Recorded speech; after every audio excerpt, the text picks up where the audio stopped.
and you're in the Desert Storm bunker with Hollywood CGA.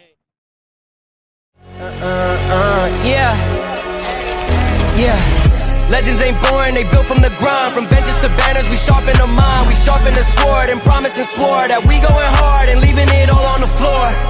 Ayy, yeah, we going hard and leaving it all on the floor. Ayy, yeah, we going hard and leaving it all on the floor. Legends ain't boring, they built from the grind. From benches to banners, we sharpen the mind. We sharpen the sword and promise and swore that we going hard and leaving it all on the floor.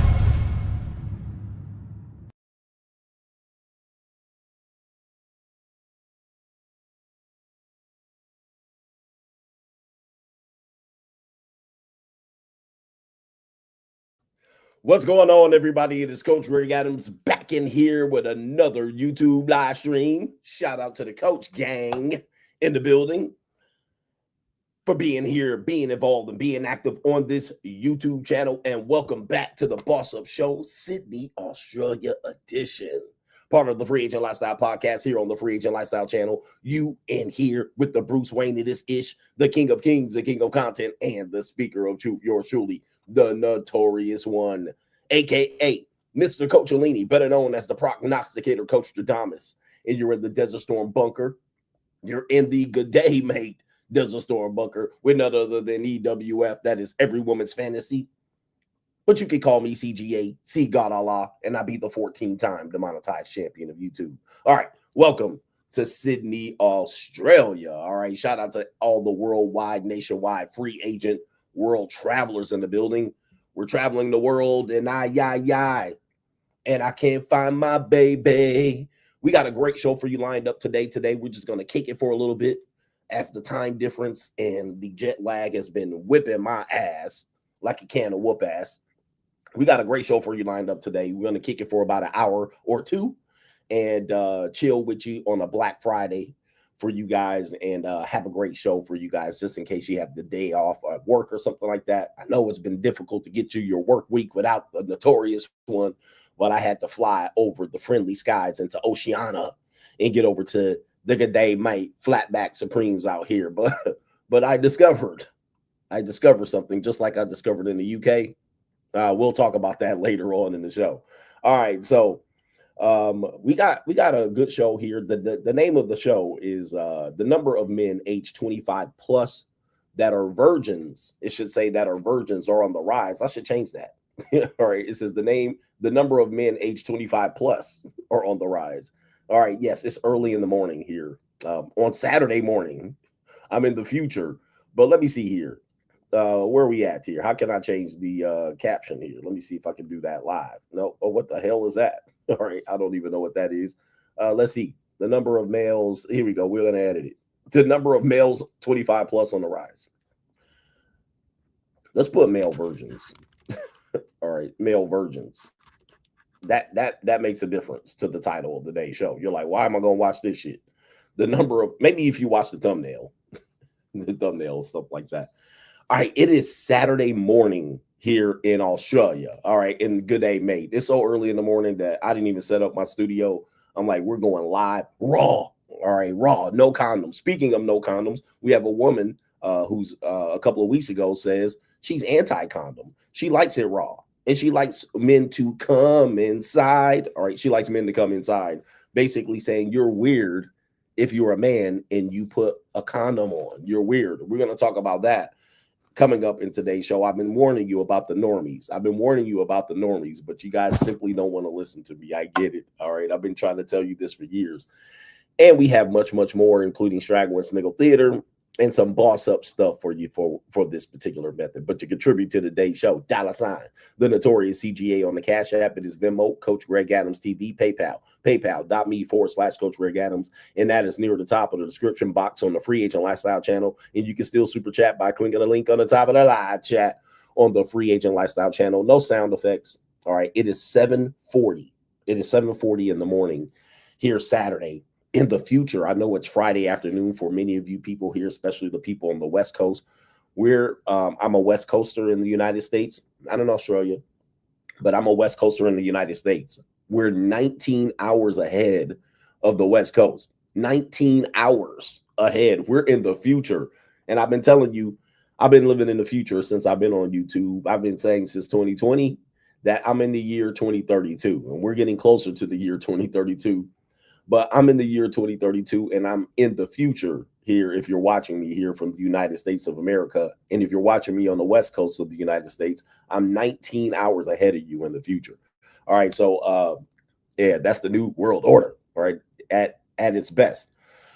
So with that, some people have been contributing while I have been offline. All right, so I want to acknowledge those brothers. Let me see if we can do that. Yesterday, all right, shout out to our brother Ian, says continue to be an unapologetic international classic man. All right, worldwide international classic man. You're looking at him here, the notorious one. Oh man, somebody also, you know, we'll talk about that later. We got our brother Augustine says, I hate my lame friends. My buddy in the Philippines wants to set me up with his wife's friend for when I get there in February. I said, I want someone in their 20s, but he says they're immature and tries to put a 25-year-old single mother on me. Like, bro, I can find that here in the United States. Give him the buzzer. All right. There's the buzzer right there. It's early in the morning. All right. I had to prep the show at 6 in the morning and my sleep pattern's been off, but we'll put the buzzer back when we get over to Indonesia. All right. I think I'm going to do one more show here in Australia.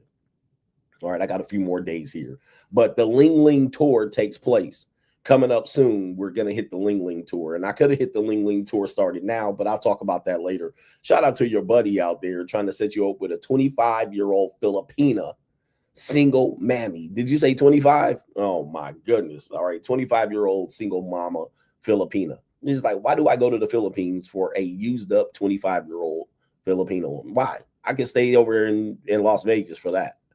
Dr. L says, I was studying with my snow bunny classmate, and she randomly said, in 10 years, if it doesn't work out with my boyfriend, no commitment, no strings attached, you can see. I thought she said you can hit. And she said, well, I mean, and I just got up and walked away. Oh my goodness, free agent lifestyle for life in these streets. All right, your snow bunny classmate is of the streets. All right, basically what you're saying, she would have let you smash. Dr. L, I don't know, man. You've been having a little bit of, listen, this your classmate. I realize that. Like, just take it easy. Take it easy, bro. Take it easy. That's an interesting thing there. You can see they wide open. All right, they wide open out here. We got some brothers on the pay pizzle for shizzle. All right, I'm scrolling down. No, we don't. All right, so we got to go over to Ko-Fi, where I know we got some people. It is Mr. Commander with the co-sponsorship early on in today's show. Shout out to Mr. Commander for contributing to that. I appreciate that when I'm not even online. And shout out to our brother Jerome is in the building. He says nothing but just wishes me a good time here in Australia. All right, first things first. All right, I didn't realize, and I should have known, that there are so many Lings here in Australia. All right, I could have just started in Australia and ended it off. I could have went ham. All right, but that wasn't the purpose of the trip. You guys know that I'm being a 100% freer agent because I'm an empty nester. All of my kids are out of the house, and I'm the freest a free agent can ever be. And you guys know I've been touching countries, one international trip per month. Every single month this year, I have been international CGA. All right, I'm Hollywood CGA, but I've been international CGA, and I've been hitting countries worldwide each and every year. And that's part of the freer agent lifestyle. I know people don't really invest in the message.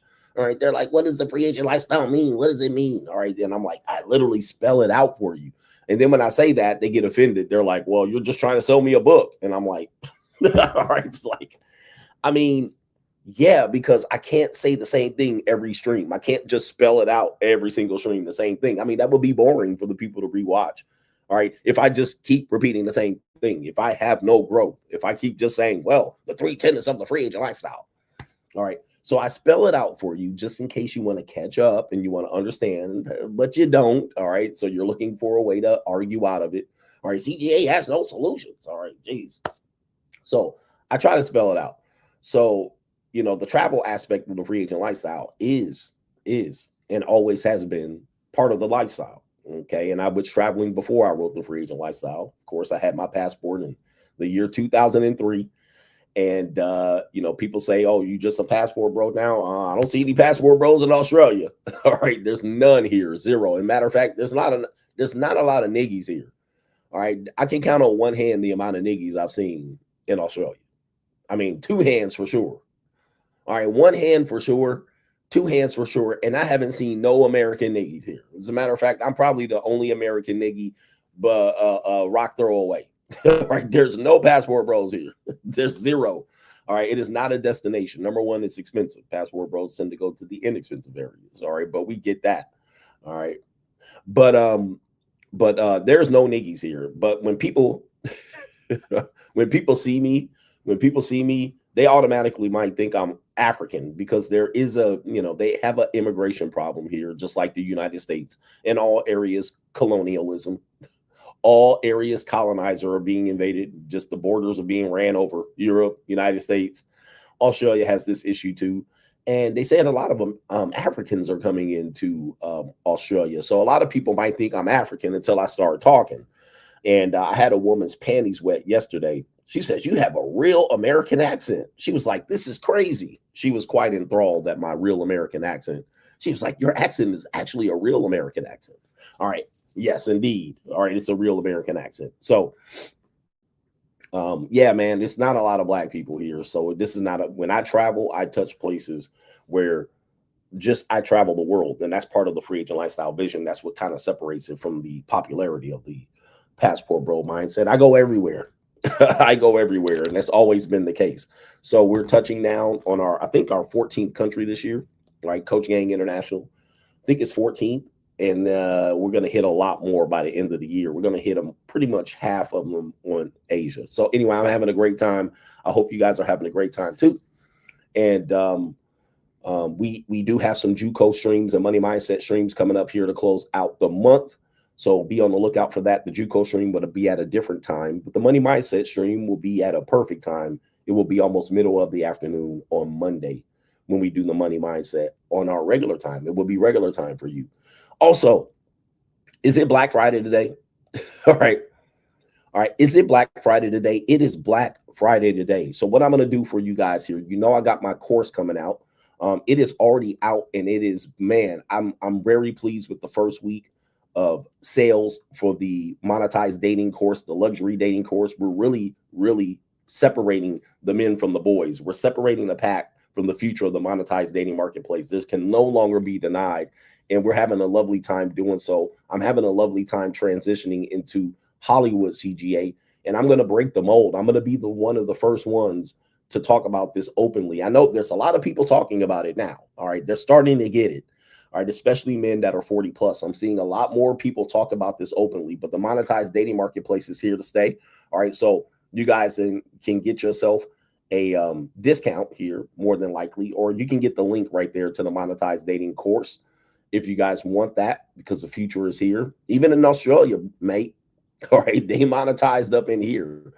All right, even in Australia. So I know the whole thing about, well, I'm not gonna, hey, it don't matter. All right, I had a nice little time with this last night. 25-year-old old. She was like, "I'm just 25 years old." All right, I was like, yes, you are. All right, but she was a matured lady. But we got that coming out. Also, if you want a great opportunity to find my older courses from the year 2019 and 2020, I'm going to show you how you can get free access to that right now. All right, let's do this real quick. I got to remember how to log into the damn thing. All right, so here we go right here. I'm going to show you how you can get free access, all right, temporarily. So you better join now, all right, because it's not going to be available to you for the freebies, for the people who, "Coach, I don't understand your message." All right. If you actually look at this course, it breaks down everything I do, the methodology of the free agent lifestyle. But of course, you're not going to do it. All right. You're still going to misunderstand it. You can get access to the free course, Conquer and Unapologetically Masculine. Watch this. I'm going to put this in the description box right now. All right. So let me put this real quick. Free course access. Okay, because I know I haven't been online and you're like, "I want to see some more CGA," and you You did not buy the courses on Teachable. You can get free access right there. It looks like school.com, and that's with a K, SKOOL. All right, .com / Coach Greg Adams for the next, well, I think it's down to 3 days now. Okay, so it's down to 4 days. You can get access to those courses. Once those, it was 7 days a couple days ago, but once that 7 day ends, the course access will require a fee. All right, it will require a fee, but you can over this weekend for Black Friday get access to those courses to get an inner mindset, more detail that I'm giving you. All right, because a lot of men don't want to invest. All right, I get it. You're broke. All right, you're a bum. All right, but you don't want to invest, but you want all the answers, and you expect me to be here entertaining you, giving you all the answers like I'm a robot. All right, this isn't CGA AI, but I'm going to give you free access to Conquer my course, Unapologetically Masculine, for this next week, including Black Friday into Saturday into Sunday. You can get access to that for free. All right, now don't get it twisted. You stick around long enough, you're going to get charged. All right, so just so you know, you stick around long enough and you just missed the window, well, you'll make a donation over to CGA, and that's just how it works around here. But not to mention, we have the course, the luxury dating strategies course that is out. The monetized dating marketplace is here, and it's all over the world. And if you're not there, brother, you're going to be left out. You're going to be left out. All right, so enough about that. Let me go ahead and put that back up there just so you can see it. There's the access to the luxury dating course right there. It should say it coming up. It should say it. Anyway, we got a great show. I think there's 500 people in the box, so that means we can get into some straggles and we can get into some sniggles. Let's have some fun. Let's start off. Oh, I see what we're doing. Okay, I got so many. This screen is small, just so you guys know, but I'm going to try my best to do this. Let's do it. Straggle and Sniggle Theater. Like, ride with me if you ride with me, you can slide with me if you feel like 550 on the 5 sticky, come get high with me, that's a deal, right? Straggle and Sniggle Theater. Let's get it going out. We got Merp girls. All right. Anybody like Merp girls? Typically, guys that like Merp girls think Merp girls are easy. All right. They're goofy, but a lot of times they don't realize that they got schizoid in them as well. Yes, indeed. We got Merp girls here for the men who like nerdy anime cosplay girls. All right. They can be very sexy, but trust me, they get folded up like a love letter from the 2nd grade. And yes, I've had some JUCO Merp girls as well. All right. It is all good. We have a Merp girl that says they're going to do a derp challenge. Let's just go ahead and let this roll just so you virgins and incels can see the type of girl you're never going to fuck either. Yeah, I challenge you to a derp off. As if you could be the derp queen in a derp off. All right. Round 1. Derp faces.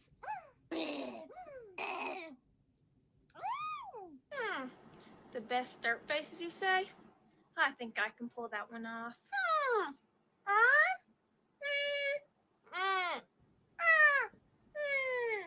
Not bad for a novice like you. Okay, round number 2. Merp.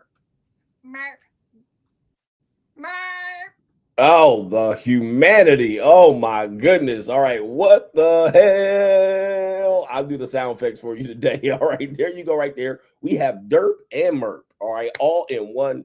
And I know a lot of you guys are going crazy right now. A lot of you, Coach, I'll take her. Right. I'll take her as niggies. All right. You'll be like, I'll take her.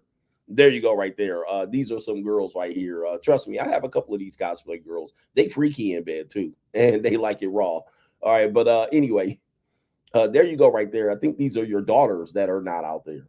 Okay. Your daughters out here, they not in the streets, but they're in their bedrooms doing this right here. The future is in good hands out here. Oh, Merp too. Did you perhaps say the best Merp? I can do that one. Oh my goodness. There you go right there. Didn't the girl get mad famous for doing this? Basically, there was a girl that got mad famous. She ended up selling her pee-pee, all right, in a jar, or her sweat, or her tampons. I can't remember. But there you go right there. Yeah, that's sexy to a lot of guys right there. All right, that's sexy. A couple of girls got famous doing this type of content. All right, there. Merp. All right, for the Merp girls. Oh my goodness, jeez. All right. Oh, the humanity. Oh, the humanity. All right, do me a favor, hit the like button here. All right, we got another Straggle Sniggle Theater. We got a divorce lawyer that says a prenup will expose an abuser immediately. You guys don't realize that a lot of women are making money. All right, and now they're exploring the land of keeping their finances protected. But this divorce lawyer, you see her there. She is on the left on the picture right here. And we have the Ricky Tan character here. He's playing the condescending Americanized Asian man. All right, basically saying that, you know, he's playing the middle ground. But this divorce attorney you see here on your screen is basically going to say that people are not talking about prenups, and they should, but then goes on to say, and you might not hear it in this clip, goes on to say that an abuser can be exposed by presenting a prenup. All right, so let's go ahead and play the video right here. Here we go.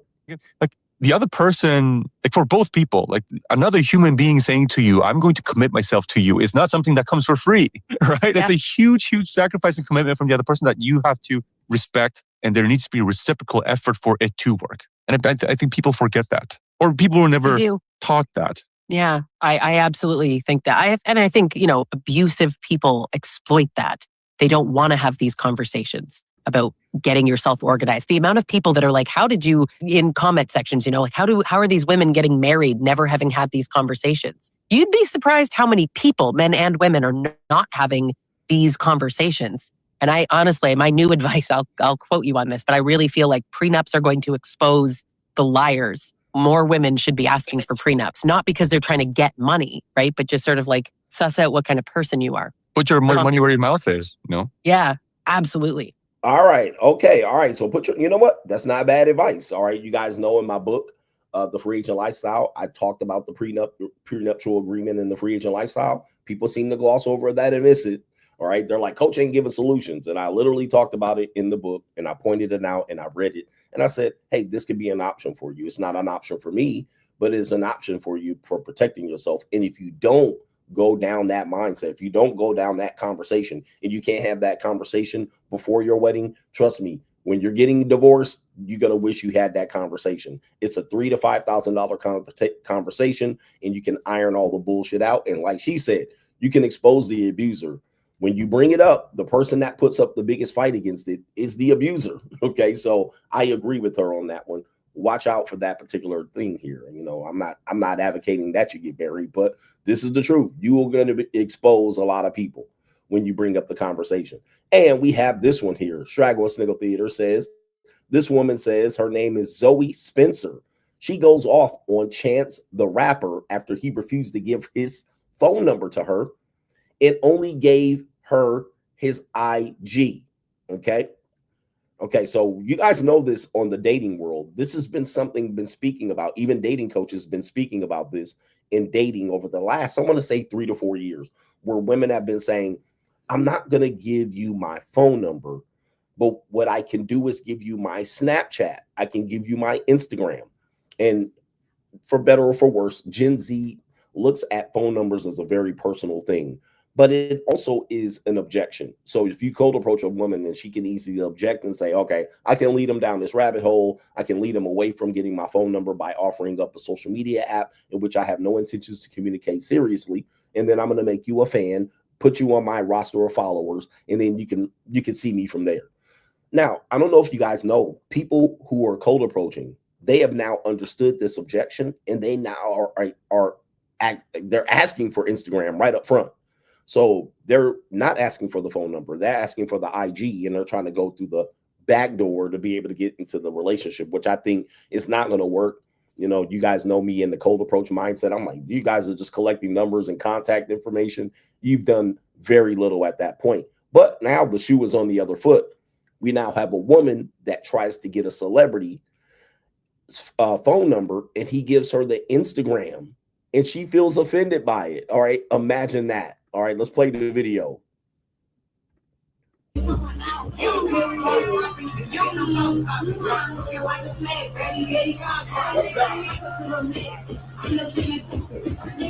right, I'm gonna have to talk to this.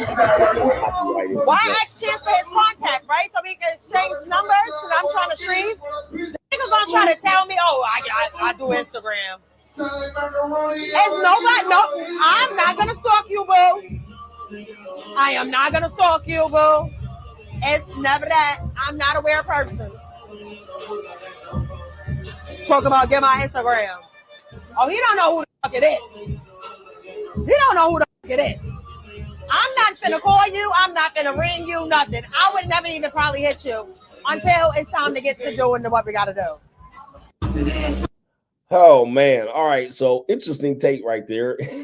Hold on for a second. So she's offended that Chance the Rapper did exactly what women have been doing on the dating marketplace on the Cold Approach, offering up the Instagram, and she feels offended. I'm not going to stalk you, boo, but I thought that was a good thing to do. So you're telling me essentially that if a woman gives you an Instagram or Snapchat, it's a no-go. It's a bad sign. Of course it is. But of course she's in front of a celebrity and she wants the personal contact information. She's a walking red flag. Chance the Rapper is smart. You know, he's got out of his marriage and he's out here having a party. And he doesn't want anything to do with this loudmouth, big-eyed buffoon. And she believes that she's on his level. And this is indicative of people in social media because we're infamous. We're famous to a lot of people who aren't, or a lot of people who try to be. So a lot of people look at us influencer. I hate when people call me an influencer too. Are you an influencer? Okay, yes, whatever. All right, but in the regular world, we're also known. All right, we're notorious. That's why I call myself notorious. I'm known. I'm not famous, but I'm notorious. I'm well known. I'm known for a reason. But the problem is sometimes the influencers think that they are bigger than they are, larger than they are, because they get a lot of influence online, right? They get big numbers online. But sometimes they're bots. Sometimes they're not real supporters. So you can get a twisted mindset as an influencer to believe everybody knows who you are because you got 10,000 people watching you streaming. That's not necessarily the case. In this case, I don't even know who Zoe Spencer is. Even if she approached me, I wouldn't even know what she was. Who? Okay. But a lot of people know them because they're influencers. Chance the Rapper, probably more people know who he is, even though influencers are becoming bigger than celebrities. I get it. The problem is she wants special conditions based on the fact that she's an influencer. I would never do that. I would never walk up to an Instagram model and say, well, I have an Instagram too. All right. And you should give me your direct contact information. I would get chased out of the room. Of course I would. But of course, double standards apply in this case. Zoe Spencer getting the shaft, aka getting cut off when he offers the Instagram, and he should have. All right, shout out to him on that one. And Chance the Rapper surviving another one. And let's do one more. Straggle and Sniggle Theater, a story that appeared, is making its rounds back around the internet. I think I covered this, but why not? The CEO Nigero, the founder of Match.com, lost his wife to a man she met on Match.com. All right, yes, you see that. The irony and the humanity there. All right, there it is right there. Boy, it is an evil world we live in. The founder himself, according to the story, his name is Gary Kremen. And some people want to know, is this story accurate? Is this story true? Well, it is true. All right, so we're going to go ahead and pull up the proof on this one. It is a truth. There's truth to this story. Let's see if we can pull up the, let's see here. Okay, there's a lot of, here we go right here. Okay, so let's see here. Okay, yeah, I mean, there's a lot of stories here. But it says right here, Match.com founder's girlfriend left him for a guy she met on Match.com. All right. This is the story. It's very sticky. All right. You'll likely to retain it for quite a long time. Irony, the pity. Okay. Going on right here. And let's see here. Let me go ahead. Let me go back. Trying to find the story. We got the story here. His name is Gary Kremen. He's the founder of Match.com. Lost his own partner to someone she met on the dating site he created, making this story one of the most ironic twists in internet history. The platform, it was built in the 90s to help people find meaningful relationships using technology, but Kremen never imagined that it would lead to his own end. All right, he has since accepted the outcome, standing by the mission of connection on his website. Sometimes even the things we build for others can change our own lives in unexpected ways, and we have to learn to accept when they lead us there. So the app does work. All right, shout out to him right there. And also She's not yours. It's just your turn. All right. Your bitch can get got just like that. Yes, your girl is going. Okay, there you go right there. So sometimes it's not a good thing. Okay, anyway, it's an evil world we live in. It's an evil world we live in. I think that's it for Straggle and Sniggle Theater. We're going to come back. Like, ride with me if you ride with me, you can slide with me if you feel like 550 on the 5 sticky, come get high with me, that's a deal, right? It's a deal, right? It's a bet, right? Good day, Nate. Good day, mate. All right, happy Saturday morning to everybody watching me here on the internet. All right, it's Friday where you are. Some people here, how many? Press 1 in the chat if you're in Sydney, Australia right now. Let me know. Shout out to our brother. It is Joel says, I had a friend tell me Andrew Wilson smoked you. He's a normie. Shout out to him. Andrew Wilson still a thing? All right, I don't know. He smoked me. All right, and then the next day, guess what happened? All right, he got smoked on the very thing that I was alluding to. But is he still around? He was fighting for his life, scrambling, scraping for shit last time. But it's been a while since I've been paying attention to the New World Order media out here. I don't know what's going on. Shout out to Ken Rose. He says thumbs up and he gives me a fist bump. I think that's what that is. Or turkey. Shout out to you on Turkey Day. People were wishing me a happy Thanksgiving and I was already in Friday. All right. I was like, I'm already in Friday. I don't even know what happened. Shout out to our brother here. It is Tony Ocasio over here. Says, sup, coach, I'm thankful for you to be given this hidden, forbidden information on women. The reality for male versions to lose their virginity is 3 options. 1 is to see an escort, which they specialize in that service. Number 2 is to cold approach women in bars and clubs. 3, get married. Dealing with women comes with risks. It's always a risk. There's an extreme risk for a lot of people the further you go. But yes, there's risks associated with it. And a lot of people don't want to deal with the pain and the hurt. They don't want to deal with the rejection. But that doesn't necessarily mean that you're going to be able to get through life not getting rejected by women. Okay. But, you know, unfortunately, a lot of men don't want to go down option number 1. See a professional woman that knows how to get you fixed. But unfortunately, when we talk about it, unfortunately, the very few areas where men used to be able to go and, you know, break their cherry, if you will, they're not there anymore. Men don't pursue those. So then it's going to be limited. And as a matter of fact, we have an evolutionary biologist basically going to back up what I've been saying as a nihilist. Coach, you're a nihilist. All right. You look at things negatively.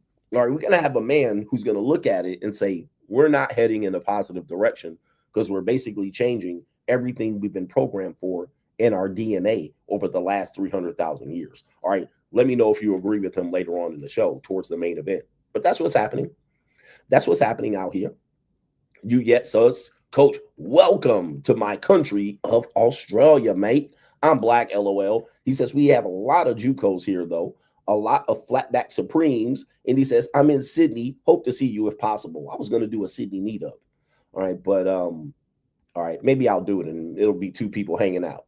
Shout out to our brother Antonio Ocasio with the co-sponsorship. Mr. Commander with the co-sponsorship. But yeah, maybe I will. And there are a lot of JUCOs here. The JUCO is litty here. One thing about Australia, mate, is that it is a little bit of a time warp.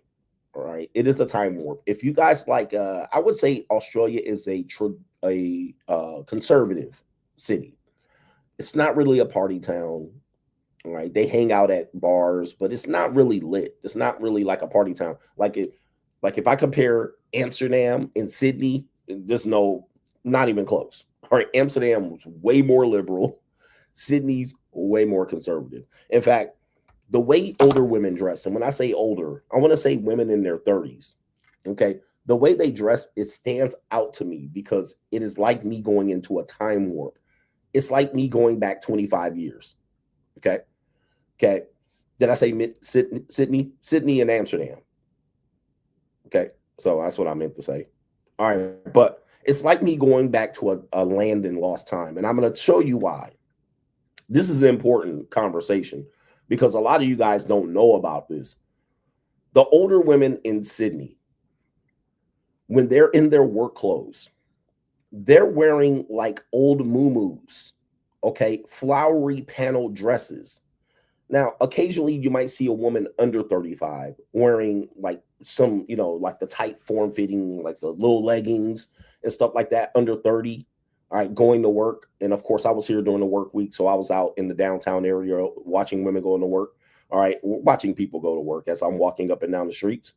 All right, but I will say that a lot of women, they're wearing like this ish right here. Let me just go ahead and show you like this ish right here.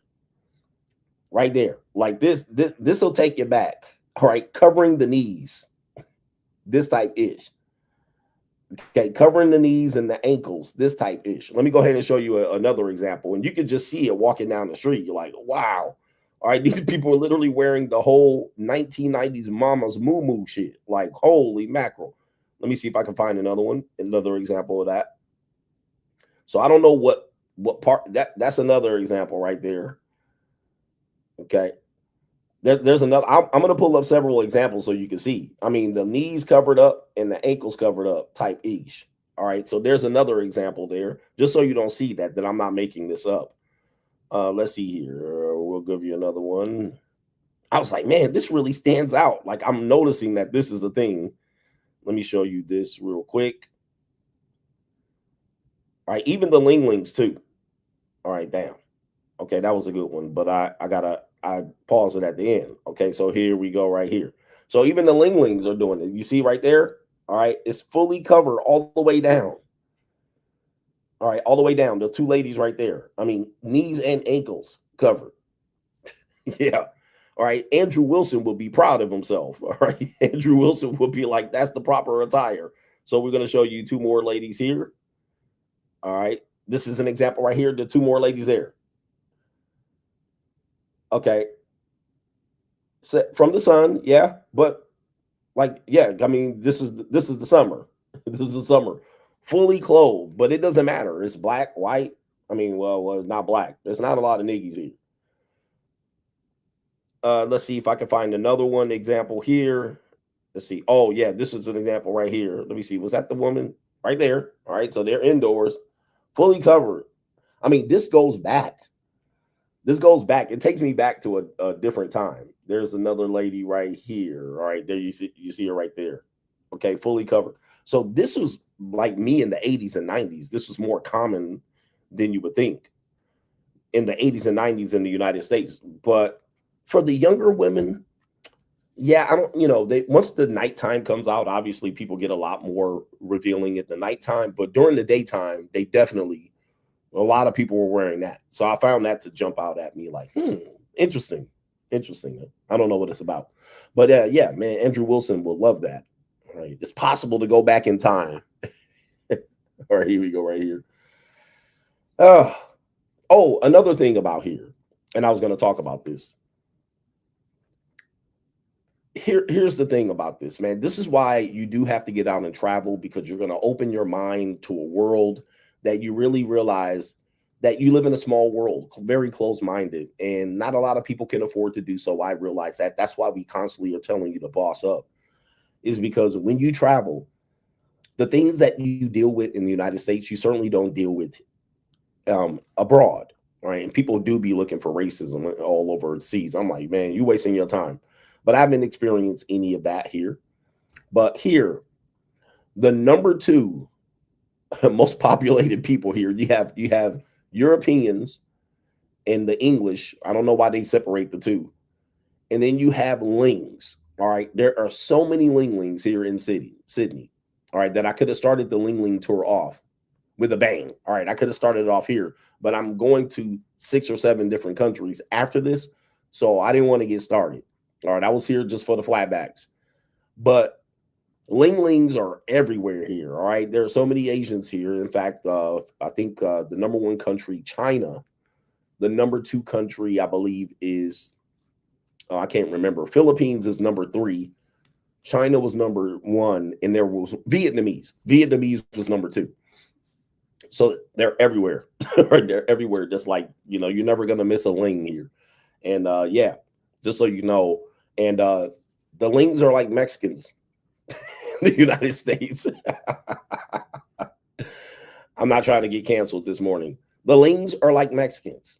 All right. So whatever the Mexicans are to you in the United States, they're that to Sydney, Australia. I mean, they're cleaning the hotel rooms and shit. Like, you know, they like the Mexicans of the sea. All right. They're like definitely the sea Mexicans.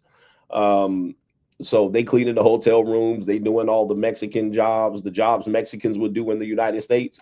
That's Lings here. That's Asians here. All right. So anyway, they're the Mexicans of Australia. I mean, I can't lie. I'm just trying to describe it. All right. But that's what it is. All right. And it's funny. It's funny to look at it that way. So, you know, it's weird, you know, because in the United States,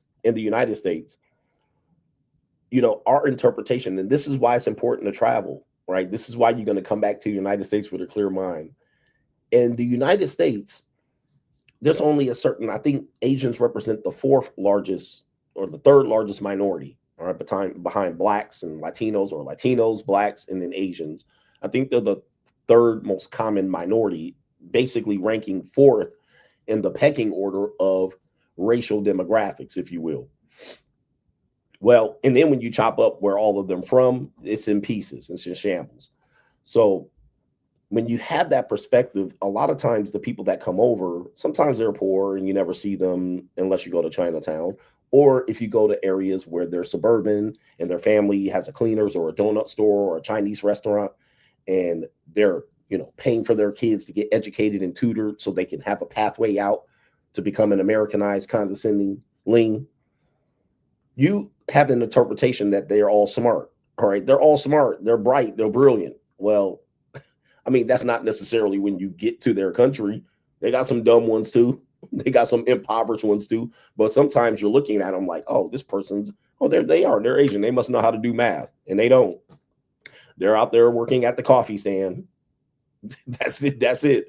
So what happens is, you know, you got to look at it as when you're in a certain country, do they always send their biggest and brightest? All right. Or are they sending their best versions? Sometimes they are, sometimes they aren't. But you're not getting always the best version of them, even in the United States. You're getting a skewed version. You're getting a small percentage of them.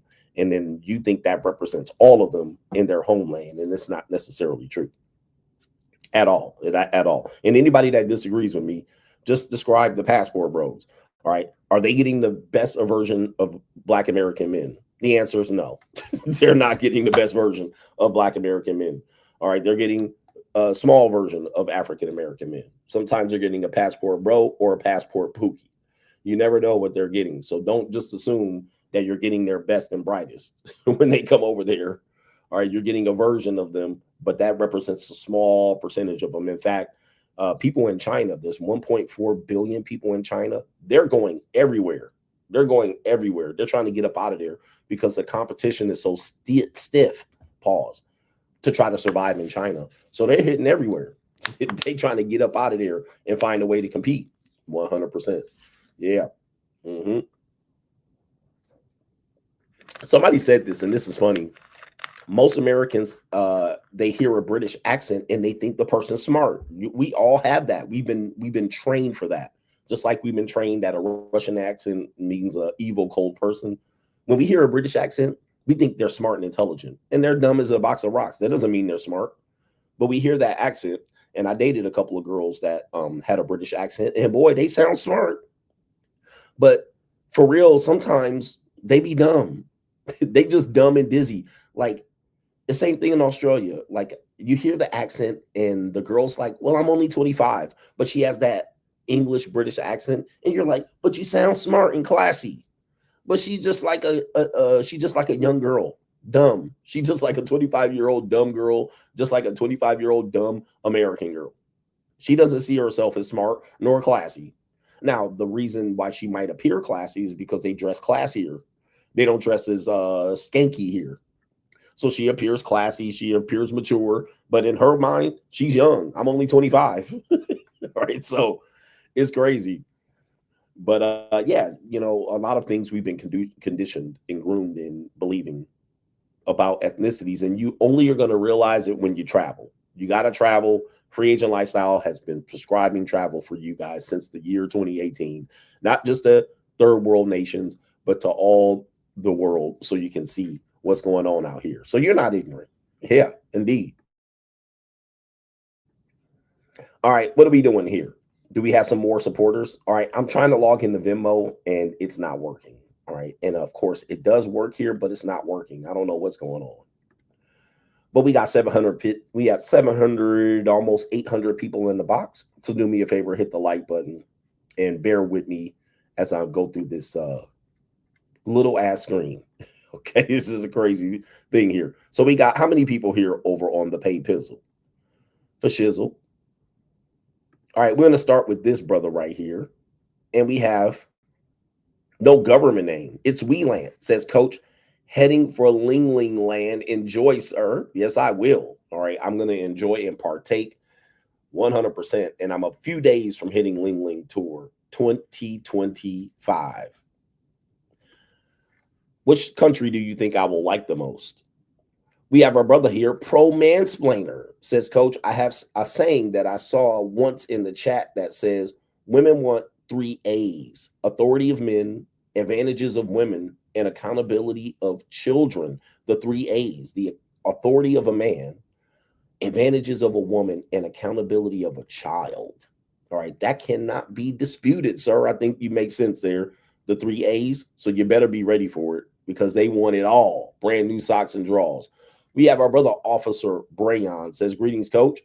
He says, Coach, I landed a job as a new officer at, should I say it, North Carolina A&T, but now I have to consistently resist the JUCO while being a new officer. You're going to learn how to grow, sir. You're going to learn how to grow up and mature 100%. But this is a person that has worked on college campuses as a young man. Let me just tell you, man, keep your business 98% of the time. All right.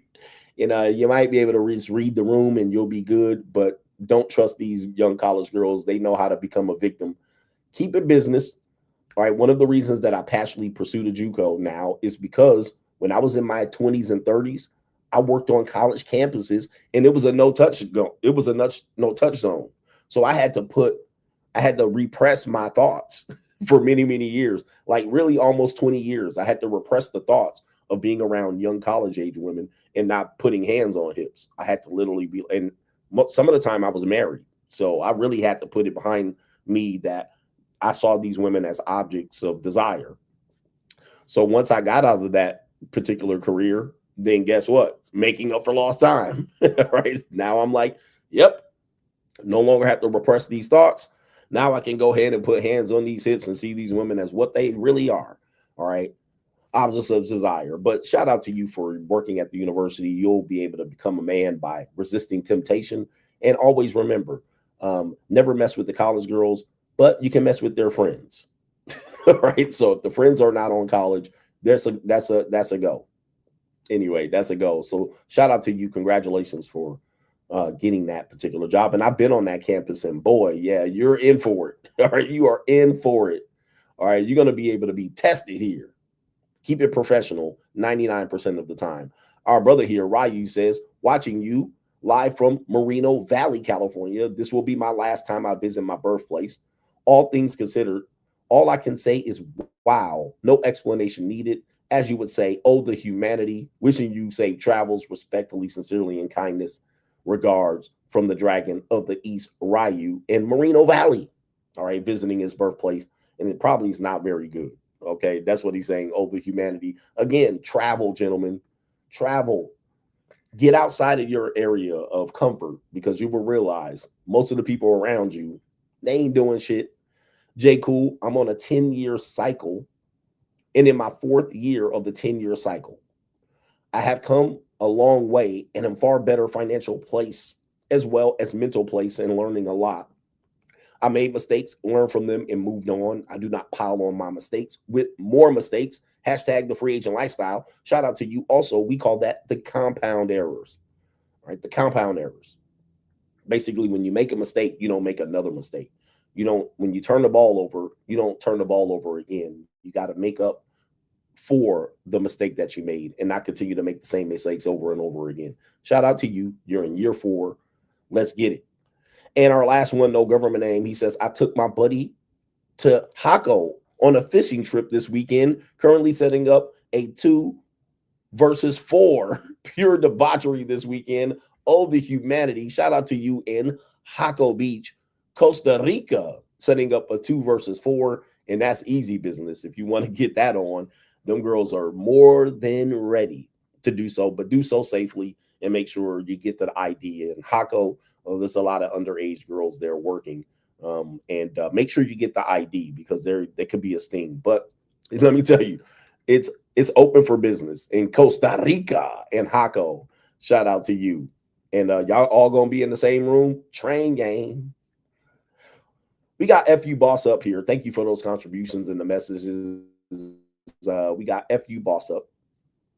Starting with some critical numbers here. Apparently, this is the November yob numbers. All right. What about those stable yobs that this person was talking about? Just get a stable yob and work there for 35 years and you'll be good. And I said, nope. All right. So let's take you to this right here. We got November yob numbers, and apparently a certain demographic of people are struggling the most. There's a surge in unemployment for Black women still. All right. Just hold on to your hats. The November jobs report from the Bureau of Labor Statistics released this week showing some staggering numbers in unemployment. The latest data finds that despite a job opportunity increase, nearly 700,000 women are still missing from the workforce. And for Black women, the unemployment has surged to roughly 7.5%, outpacing the broader workforce and sounding an alarm for the U.S. labor market. Award-winning gender economist Katika Roy recently released her analysis of these numbers, and she joins us now for more. Katika, thank you for being with us, as you have been before, to really break down what this means. Talk to us about what this crisis does show for the entire economy. Well, you know what we're actually seeing is that if you look at Black women alone, Black women have lost almost 300,000 jobs, while men have gained 600,000 jobs. You're talking about a swing of almost 1 million jobs. That is not a slowdown. That is a redistribution of opportunity. That is fascinating to hear you put it that way. And because most people would say, listen, these aren't 700,000 women who are just missing or electing to leave the workforce. Most of them were fired or pushed out, right? Is that what you would say? Absolutely. That's exactly what we've seen. So when we look at since the pandemic, 700,000 women overall are missing from the labor force. And in that same time frame, over 6 million women have actually become eligible to participate in the labor force. So reasonably, you would think that their labor force participation should increase, but that's not what we're seeing. And just since February, we've seen almost 100,000 men join the labor force. So you're really talking about not a personal choice. You're talking about structural exclusion. All right, so we got a little victimhood mentality here. There's nothing in here about, it's kind of like the gender pay gap argument, which has been debunked. All right, it's basically based on career choice, the careers that you're choosing to pursue, your ability to negotiate salaries and incomes, right, and also the dependency on government interventions such as DEI or affirmative action. These plans have backfired, and now they're looking to adjust to it. So you have this, that you have the list of Donald Trump's professions that are listed as unprofessional, and there's a lot of women there. You also have jobs that women tend to pursue, and they camp, right? They camp at these jobs. And I think what they're doing is stealing from these jobs, but that's neither here nor there. What they do is they get to a job, and because they never really go through the upward mobility, right? They don't take the risk to leave the job. They basically camp out at the job. They'll hit the glass ceiling and peak out. They'll not be able to put themselves in a position to advance in that job, and they'll just sit there and camp. And then when it's time to lay people off, they get laid off. And shout out to the ladies. They're good little worker bees. I'm noticing that women do take great pride in their ability to have a job and be somewhat independent and so supportive. Now, it's a facade. They're not as independent as they would make you believe. Certainly under 35, they're not independent at all as a group, as a cohort. Right, there are some, but the exceptions pretty much prove the rule. That lack of dependency basically puts them in overdrive, and it distracts them to basically try to hit a position in life where they're going to be independent and not depending on anybody. I just don't see it happening, but they can continue to chart that path if they want. Then when it doesn't work, now they need intervention again. Okay, when we're getting laid off because we chose to camp at a job or not further our education or not take on degree fields that are professional, okay, then we need to adjust for that. We're basically being pushed out of the workforce. I don't see it as being pushed out. What your skill set is does not equal where you need to be for the current job marketplace. And it won't be that case in the next 5 years. Okay, so the Black women are being highly affected by this one. Tough titty. Figure something out, okay?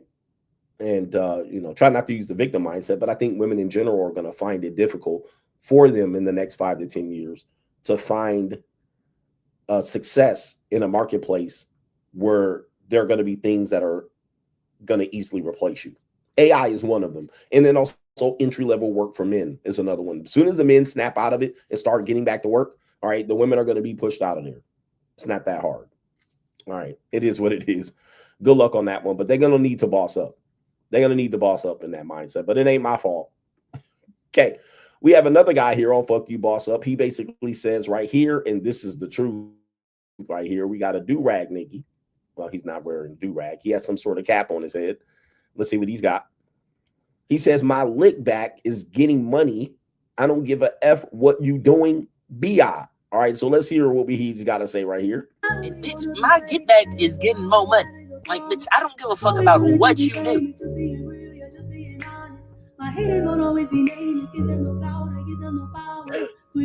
Okay, all right, so they got some music here. All right, that's an interesting voice. He's got the Chris Tucker voice right there. He says, my lick back.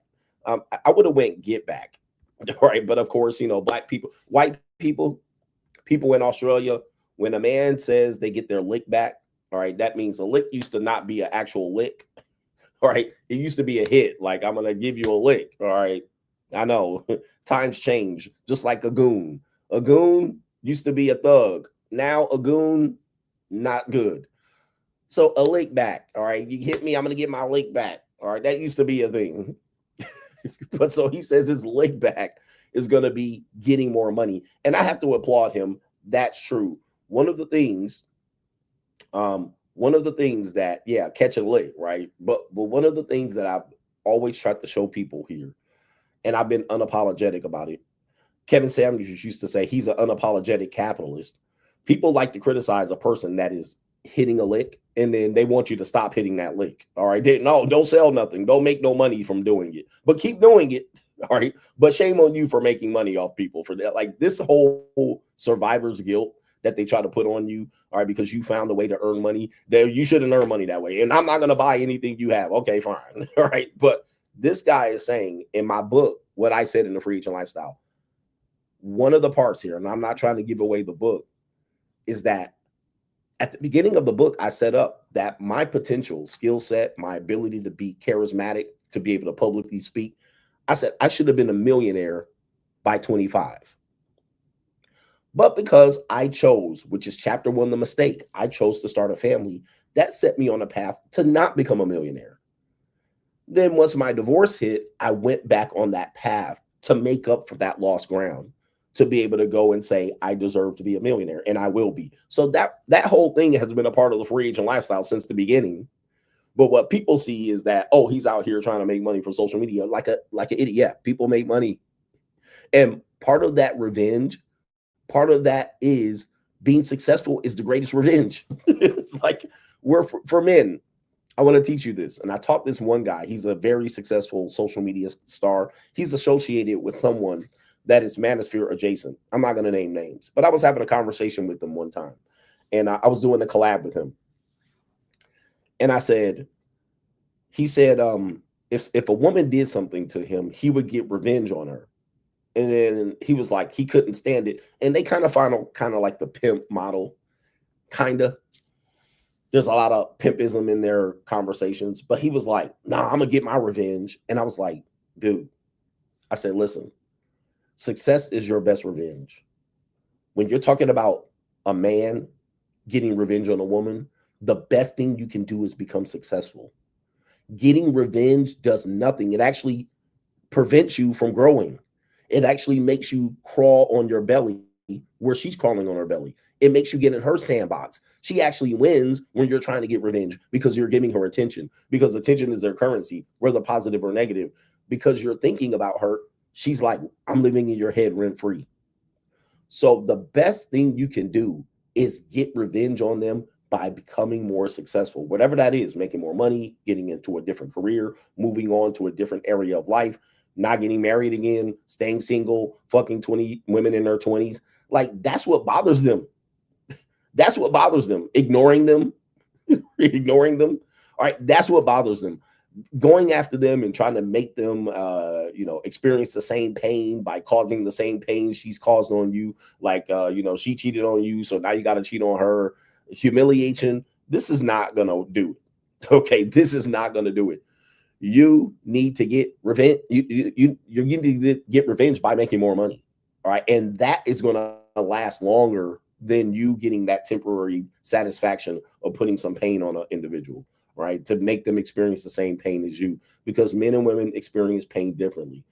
And you can see this in my story, but you knew this was a part of my story because I documented this in chapter 1 and in the beginning of the book, basically saying that this is what I was going to do, right? And I'm going to find a way to do it. And I said, this is going to be what I should have been, because I took this path. I didn't become it.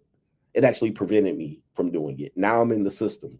Once I get out of the system, you're going to see me become a millionaire. And I said I should have been a millionaire 10 years ago. So guys, take that bit of advice there. I know it's a funny way for him to present it, but it's true. He says getting his lick back, getting money, and not caring about what she does is the greatest revenge. And that's a fact. That is the fact. Okay, if you're experiencing this type of trauma right now and you want to get revenge on your woman, become more successful. All right, get your life back in order. Kick your addiction. Okay, clean up your act. Get the quarter zip. Get your quarter zips or your 3/4 zips or whatever they're calling them. All right, clean up your act. Move to a different neighborhood. Get from around these losers. That's going to be what's going to make you a better person. And that person is going to not even recognize you. And it's going to give them pain at night. You're not worrying about it. You're not worrying about it. All right, we got some more boss up. Fuck you, boss up, for the people who want legacies. CGA tried to warn you, but you call me a nihilist. I'm not a nihilist. I'm from the future. And I'm here to tell you that we're in a predicament where the wagons are circled. Okay. And there's going to have to be someone to come up with a solution that is going to be solid. Our politicians don't have a solution. Okay. Their best solution was to give you a 50-year mortgage. All right. So they know you're cooked. They know you're cooked financially. Some people have solutions that's to leave the country of the United States. I think that's not always a bad solution. Okay. And find somewhere elsewhere where you can survive. Okay. There's trade-offs to that because there's no solutions. There's just trade-offs. I provide solutions of the free agent lifestyle, very much pointing you into whether you should start a family or not, to give it consideration, what you're getting into, because it's not free. Even Ricky Tan said it. You're getting into a relationships, they're not free. All right. Anybody tells you you get it for free in a relationship, you're crazy. I don't care if she makes more money than you. You're not getting it for free. So I'm giving you these ideas to look at to see where you can make a conscious decision on what to do, because the data keeps being on my side. Okay. I'm not a hope strategist. I'm not here to give you hope. I'm not here to tell you that it's going to be rosy picture in the future. I'm not even telling you what these red pillars are telling you, where they tell you when shit hits the fan and World War III happens, the women are going to start straightening up because they're going to need us to survive. That is a common red pill conundrum that you can see in today's world doesn't even exist. Because the red pill, for as good as it provided people, it has been led by ignorant men who have no experience in life or with women. All right. They have got a great concept of how things work. But then when you break down some of the things they're saying, it's absolutely a farce. And that's a hope strategy. So what they've done is they've gotten men to wait for shit to hit the fan so the women can come back. Okay. The women are going to have to cooperate then. And I said, that's not true. Sandman said, that's not true. Where can we see that? Look at Ukraine. Ukraine is going through that right now. To the point, they're saying here, okay, they're saying here in this particular information here, and they, when I say they, I say they. And I reposted this on my Twitter. It says Ukrainian psychologist says 70% of his clients are men who at the start of the war took their wives to a safe place in Europe and came back to Ukraine only for their wives to ditch them for European husbands. What's wrong with Ukrainian women? So you can see there, and I know you guys like to compare Sweden and Ukraine and Poland to the United States, but this is the truth, is that we can see right there, and I've been with a lot of Ukrainian women on dates at the JUCO, in regular conversation here in America, and when I was over in Eastern Europe in the Czech Republic. All right, there were a lot of Ukrainian women there. There were Ukrainian women in London, all over the place. Okay. I see them on dating sites, Tinder, Bumble, Hinge. I see them at the JUCO. Okay. I see them on JUCO dating websites. They're constantly promoting and pushing. And yes, some of them have husbands and brothers getting blown to smithereens. What it boils down to, since I'm not a hope strategist, I just basically give you the idea. I'm just showing you what's happening and what's going to happen. If you think that it's gonna take World War II for these women to run back to the kitchen and start playing a good loyal wife, you're wrong.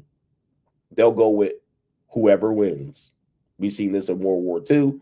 We've seen this in Vietnam. How many of you guys are old enough to remember all them Vietnamese wives that these men brought back? All right. All right. Yes, I remember. I was old enough to remember. All right. Men that went to war and they came back with a whole Asian wife. All right. My uncle did one at one particular point, brought her all the way back. And all she did was just sit there being quiet. She didn't know what was going on. So we saw this early on in the Ukrainian-Russian war. The women, as the tanks were rolling into Ukraine, they were matching with Russian soldiers on Tinder and Bumble. All right. So they're not. So it's not going to happen. You guys need to realize this so you can reprogram your life to make better choices. Instead, you're just waiting for women to hit the wall and the war to break out so you can get you a stock factory issued woman. All right. Now, with that being said, you legacy guys, this is an important part where I went through this having young children myself, and it caused quite a rift in our marriage. Unfortunately, it won't cause a rift in all marriages, but this will be a sore spot for a lot of marriages for you legacy niggies. Childcare for 2 kids now costs more than renting a 2-bedroom home in most major cities in the United States, according to Lending Tree study. Now, I've shared this piece of information for many, many years, okay, just to show you the realities of what you think are traditional relationships and what they cost and what they look like. But the childcare is going to torpedo your relationship, especially if you two are struggling. Remember, there's no free relationships. Free women cost the most, especially if you want to have children and multiple children. They're going to cost you a lot of money. Childcare is going to sink you to the point where I've even shared videos of women saying, well, why don't the man stay home and raise the kids? And she goes home and work. Why does she have to take the L on her resume and have a resume gap? Why doesn't he do it? There's even men that say, well, when the woman goes to work, she basically is a break even, or it costs the family more to have her go out for that job. All right. So she goes out for the job, but you pay way more in childcare than she actually brings in income. Okay. This is going to be a sore spot in a lot of your relationships, right? So you're not going to be able to have an ecclesiastical stay-at-home mom unless you're in a cult or a commune. If you have more than 2, this is why women don't want to have more than 1 kid. They just don't see it as financially feasible to have multiple kids. This is why the birth rate is going to decline. This is why women are going to continue to screw around until they're 35 in the United States, and so forth and so on. Okay. This is where we are. And yes, it was that way when my 2 kids were 3, 4, and 5. It was already trending that way already. Now, here's the problem with this. We had a great woman named Suzanne Vanker who did a video that I reviewed, essentially calling this out, you know, basically the women in pursuit of their career, their worker bees, their feminism, and all of this stuff. Listen, we live in a certain economy, and economy dictates where relationships go. The use of childcare was supposed to be supplementary. Just like essentially the woman's income was seen as supplementary, the use of childcare was seen as a last resort. that was when childcare was invented, right? It was invented so that people who had no other choice can put their kids into childcare. I find that childcare, in many cases, are just the blind leading the blind. They're loser teachers teaching kids that are about to be losers. Okay. Sometimes a good, bright kid may come out of childcare, but most of the time, these are future gangsters, people that pick boogers and eat glue and, you know, sit around aimlessly after school from 2 o'clock to 5:30 or 6 o'clock until their mother comes home from having an affair and coming home, rushing home from her job. These are not the best and brightest people that are put in childcare. All right. If you look up childcare teachers, these are losers, right? These are losers making not a lot of money. All right. And they're struggling themselves. They don't know where they're going. They're misguided and undecided. Okay. And any male working in childcare with young children got to be questioned. Got to be questioned. Like, why are you there, bro? All right. It's either going to be dupe shooters or loser women. All right. They're like, where y'all going? This is not going to be something that supports you unless it's supplementary. But you can't support yourself as a childcare worker independently. You're not going to be able to do it. But for people who want relationships and they think it's going to be free, well, how free is this? There's no such thing as free. I'm going to get into a relationship. It's going to be 50-50. Well, this is going to cause a very hard conversation in your marriage. You're going to have to really be able to stand on your own too. Like, you're going to have to tell her, because the women, from their perspective, they're going to say, well, why should I give up my career progress? Well, you should give up your career progress. I played a woman saying that. She was like, my husband says I should stay home. Why can't he stay home? Now you're just emasculating the male at that particular point, and you've lost all frame and positioning and leverage because you don't have enough money to tell her stay home. You don't make enough money. You're 50-50 relationship. So now, since it's 50-50 theoretically, she can say theoretically, you can stay home. And while she works and builds up her resume to the point where she's the breadwinner. I mean, this is a tough conversation. And there's a lot of emasculation going on there where the woman doesn't see the emasculation and the damage she's doing long term. She just sees what's fair to her, which is fine. But you're going to have to iron that conversation out while you have kids. And this can cause a breakup, a fracture, or a divorce. All right. It can. Trust me, I've seen this one. This alone, the expensive childcare can cause a fracture in a relationship. The love is gone at that point. There's no love. Okay. There's no justifying. You're like, hey, man, we're going to sink ourselves. We're going to sink ourselves. And many of marriages and divorces have been suffered from this alone.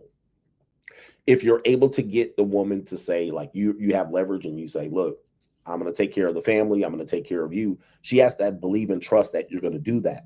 Not just for the time she takes off of work, but after that, meaning that she misses out on Social Security savings. She misses out on unemployment. She misses out on saving for retirement.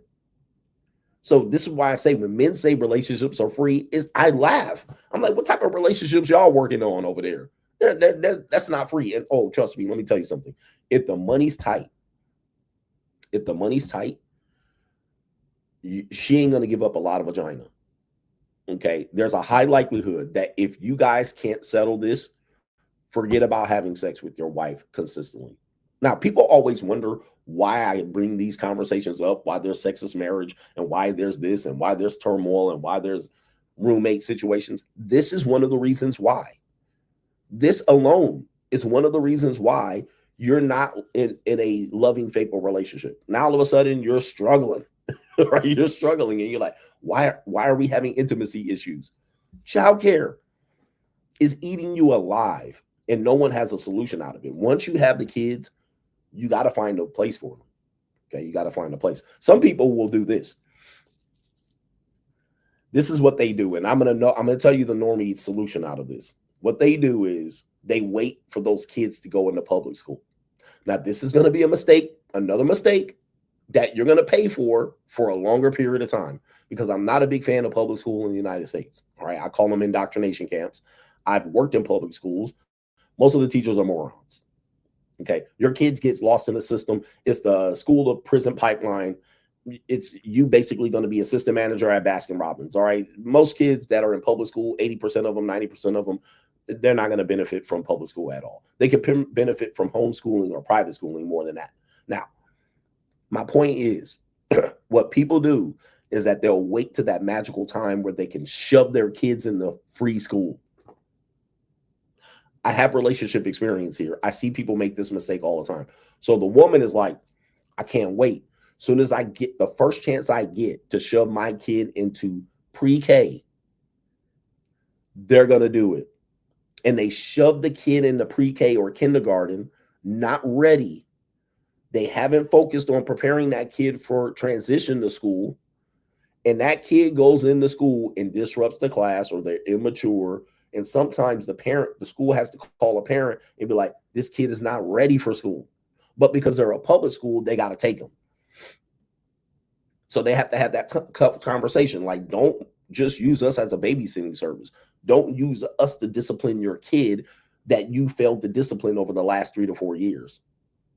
Okay. So they don't send them to Montessori. They don't send them to private school. They don't send them to a place where they can actually learn and thrive. What they do is they shove them into public school because it's free. Now, this is going to negatively affect the kid. You're going to build negative equity in that kid, education-wise, for what? The next 13 years. The next 13 years. And then your kid comes out and they're a result of almost a decade and a half of failed parentage. All because the family, the couple, wanted to get the man or the woman back to work to survive economically. And they just shoved their kid over there, ill-prepared, and they shoved them in the worst place you can shove them in, which is going to be public school, to be able to bypass the paying for daycare and childcare. And then what do? They send them right to after-school program right after the school ends. So they end at 1:30. Okay, you still have a problem with pickup. So the next best thing is to get a government subsidy for childcare. This is a disaster. I see many people. This is why there used to be a thing called family planning. All right, I see many people go through this. I've gone through pieces and portions of this myself. And then people wonder why divorce and marriages break up and relationships break up, and why there's a lot of single mothers and fathers that leave and never come back. Is because of this very thing of failed planning. And then they do this over and over again. And then people want to wonder why. Well, she could just submit and he could be more masculine. It has nothing to do with it. It's all economics. It's all economics. When you break it down, people are making decisions to try to free their way through life, get through life without paying the real bill. And then they end up paying it on the back end anyway. They end up paying a worse bill, like effed up kids and divorce and stuff like this. It's absolutely tragic what I see people doing. But of course, go ahead, ecclesiastically marry. All right, shout out to you out there. Man, it's a sad time, but you better boss up, ninjas. All right, we got a great show for you lined up. I don't want to take up too much of your time. I know it's Black Friday shopping, and I know it's not my regularly scheduled time because I am 19 plus hours away ahead in the future from my time in Las Vegas. Okay, I'm in Sydney, Australia right now today, mate, and I'm about to start my Ling tour on Tuesday. All right, on Tuesday, I will hit my first land of the Ling. All right, although Australia is land of the Lings already. All right, so I mean, I could have just started it off here. But right now, I'm 19 hours ahead. I'm Saturday morning. Right now, it's 8:40, 8:53 in the morning on Saturday. What are we doing here? Oh, it's a little gloomy out. It's been fantastic weather. All right, I'm talking about hot summer weather. I believe December 1st is the first day of summer here. All right, the weather has been fantastic. If you follow me on Instagram, check out my stories. I've been at Bondi Beach in Sydney, Australia. All right, not a lot of flatbacks here. All right, the flatbacks are here, but I'm going to tell you how white people work. All right, and you know this. They've been writing about this for years. White people basically move when anybody other than white people come into their area. Now, here's the thing. We know about colonialism. All right, white people just invade the natives and just take all their shit and land, and yeah, we got that. You guys experienced that in the United States on Thursday. You had all your turkey, and you had to hear all the people talk about it. But colonialism, which is basically ending now, and white people are being gobbled up and consumed and sold their lands, and any drop of DNA just eliminates a white person immediately. All right, but you know, they've done this in Polynesia, they've done this here in New Zealand and Australia, they've done this in America, obviously, in all of South America and so forth and so on. They've been doing this for a long time. But what tends to happen is when other people of other cultures start coming into their land and encroaching on them, they just get pushed into the countryside. All right. This happens in the UK. Go to London. All right. Go find some of those haha, wee, and cheerio, chip, cheerio. You can't find them now because they're all out in the countryside. All right. Them white folks get the fleeing. All right. Get the whole Scooby-Doo scramble, Fred Flintstone. They get the hell up out of there, bro. Right. They get the hell up out of there. As soon as they see, okay, this ain't our land no more, they get up out of there. Same thing in Sweden, same thing in the United States. In any city that you had, you know, in the 1950s, most cities had white folks lived in the cities. All right. As soon as them niggas came in from the South, we going out to the suburbs and to the rural areas. So if you want an Aussie, oi, flatback, them big, long feet ass flatbacks, you really got to dig. You got to get about an hour and a half away into the countryside if you want a whole bunch of them, you know what I mean? Or you got to go to Western Australia to find them. I mean, they're out here. Trust me, they're here. But most of the time, they're from another country. You don't even know. They ain't the authentic ones, not the surf flatbacks. All right, with them big ass web feet that they got, you know, them white women. All right, they got them out here. You know, the white women that be mixed with the Viking blood, 5'9", you know, for no reason. Just 5'9" for no reason. All right, anyway. Same as the kangaroos. There's not many kangaroos here in Sydney, Australia. I mean, you got to go an hour and a half away, 2 hours to go see the kangaroos. All right? I mean, I can see them here, but they're not here. All right, shout out to them right here. So with that being said, you guys know I'm on my Ling tour, and I do have a video that's going to be essentially what my tour is going to look like. Are there any Lings watching me right here? All right, let's start off the Ling tour right because I don't know when the next time I'll be on. I'll try to be on here on tomorrow. But here we go. We're going to start the Ling tour off right.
Yeah.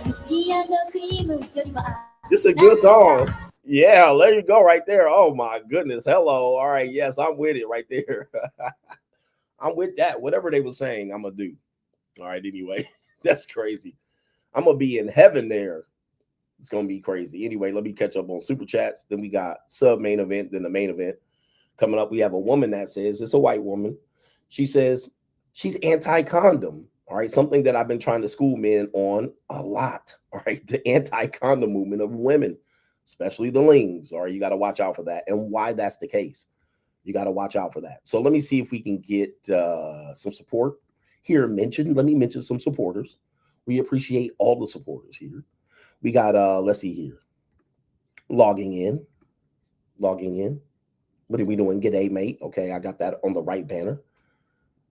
How many Lings you think I'm going to put hands on hips? All right. That should be an interesting question there. How many Lings about to get?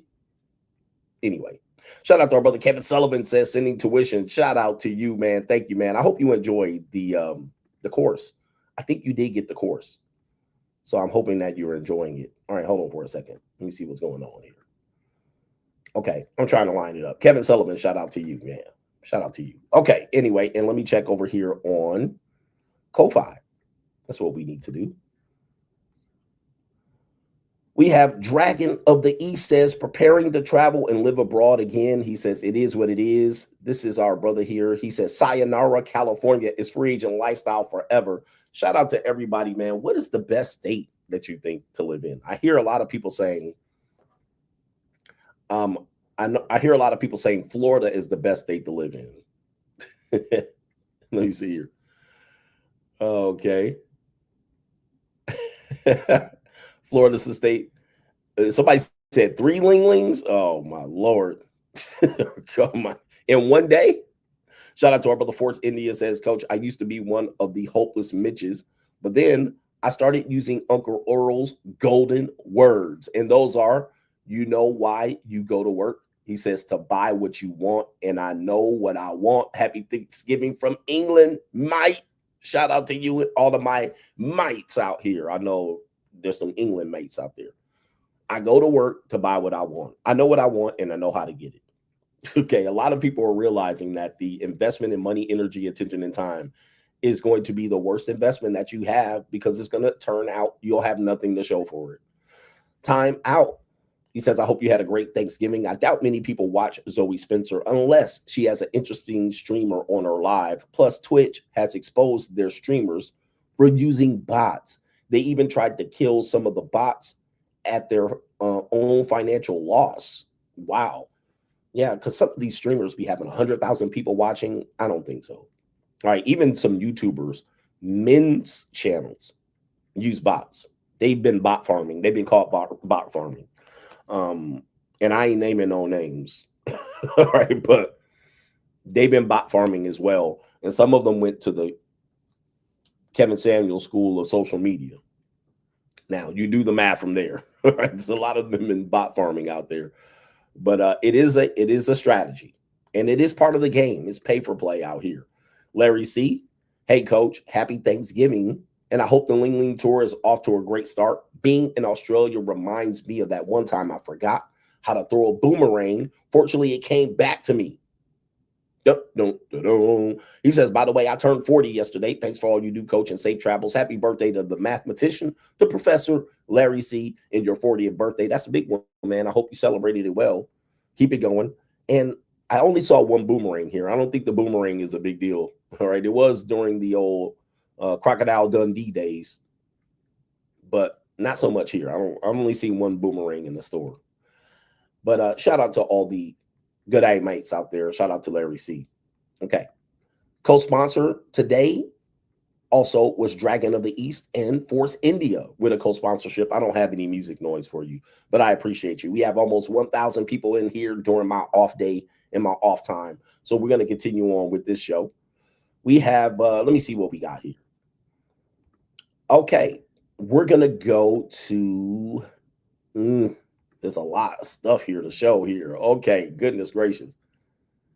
Oh, man. Man, there was a video I wanted to show in relation to this. How much time do we have? All right. Today I got time, cuz. Let me see if I can find this video. All right. There was a funny ass video related to this. And I'm like, boy, they just creeping on out of the woodworks here with the JUCO. Okay. Hold on for a second. Give me a second here. Where is it? It's a TikTok video. TikTok. Where's my TikTok videos? Let me see. Is this it? Please let it be it, or else I'm gonna have an unprofessional show. Campbell's. That's Campbell soup. We don't care about that. All right, you guys heard about the Campbell soup controversy. I missed the window on that one. All right, is this the one? That's a date. I don't want a date video. Let me do one more. Give me a second here, and I'll set it up. All right, that's not what we want to see neither. Okay, I think I almost got it. I'm looking up TikTok videos that I had saved. Jeez. These TikTok videos will be having no, okay, we don't want that neither. All right, that was a good video too. Give me a second. This goes along with the conversation, so I got to do it. Okay, that ain't it. Damn. Watch it. It's always the last video. Okay, I don't want that video neither. All right, maybe we won't have the video. Nope. All right, we won't have the video today. Oh, all right. Sorry for the damn. I got y'all all excited for nothing. Nope. Okay. I thought I had it. All right, but I'm a professional here, so we'll bounce back. All right, so we have a woman here. Her name is Hallie Batchelder. I can't pronounce it. Her name is Hallie. Not Kaylee, but her name is Hallie. Okay, hold on for a second. Where in the world is the damn video now? I got so much shit up on my screen. Now I can't find the original video. Okay, so we'll go ahead and do this. Okay, there she is right there. All right, hopefully you guys can still hear me. Hallie, this was a couple of weeks ago. You see Hallie right there, flatback, bolt-ons. Okay. Influencer Hallie, I can't pronounce that, is facing backlash after she said on her podcast that condoms ruin the mood, calling it a condom epidemic. A condom epidemic. Okay. She says right here, I'm going to play the clip. There she is right there in all her muskrat splendor. Okay. And we'll play her audio just so we can show you. She did. I'm not lying on her. It says, the last two guys I effed in the past month have suggested using condoms. She said on the Thursday episode of The Extra Dirty. And it says, and I'm kind of offended by the condom epidemic. I don't know how I feel about it. I'm allergic. Who likes them? She continues saying condoms kill the mood and that she has an IUD, so there's a low chance that she would become pregnant. Okay, there she is right there, our little muskrat. And the listeners called her out saying this is a huge L. And it says right here, everyone doesn't need a platform. And then they go into the efficacy of the condom. All right, just so we've done streams on this to educate you men. And the things about the condom is that it does protect against some sexually transmitted infections, not all. In fact, genital herpes, if a person has an outbreak and you rub your skin against them with enough friction, even if you have a condom on, you can outbreak around the area, not the genitals themselves. So you can still get herpes, but even with using a condom. All right, you still can. And also, most of these STIs, a person is asymptomatic, means that you can't tell if someone is affected by looking at them, not even looking at their genitals themselves. They might not even know that they're affected as well. Now, this is something that I've been talking about a lot when it comes to normie dating. A lot of people talk about the JUCO, and one of the things that they will say, and they're not completely wrong, is that you have a higher risk to catch an STI. And I've been showing you the data to show you that's not true. You have a just as higher risk from hooking up, cold approaching, and fornicating with a regular girl, because those women tend to be the ones that don't want to do condoms. This is an example.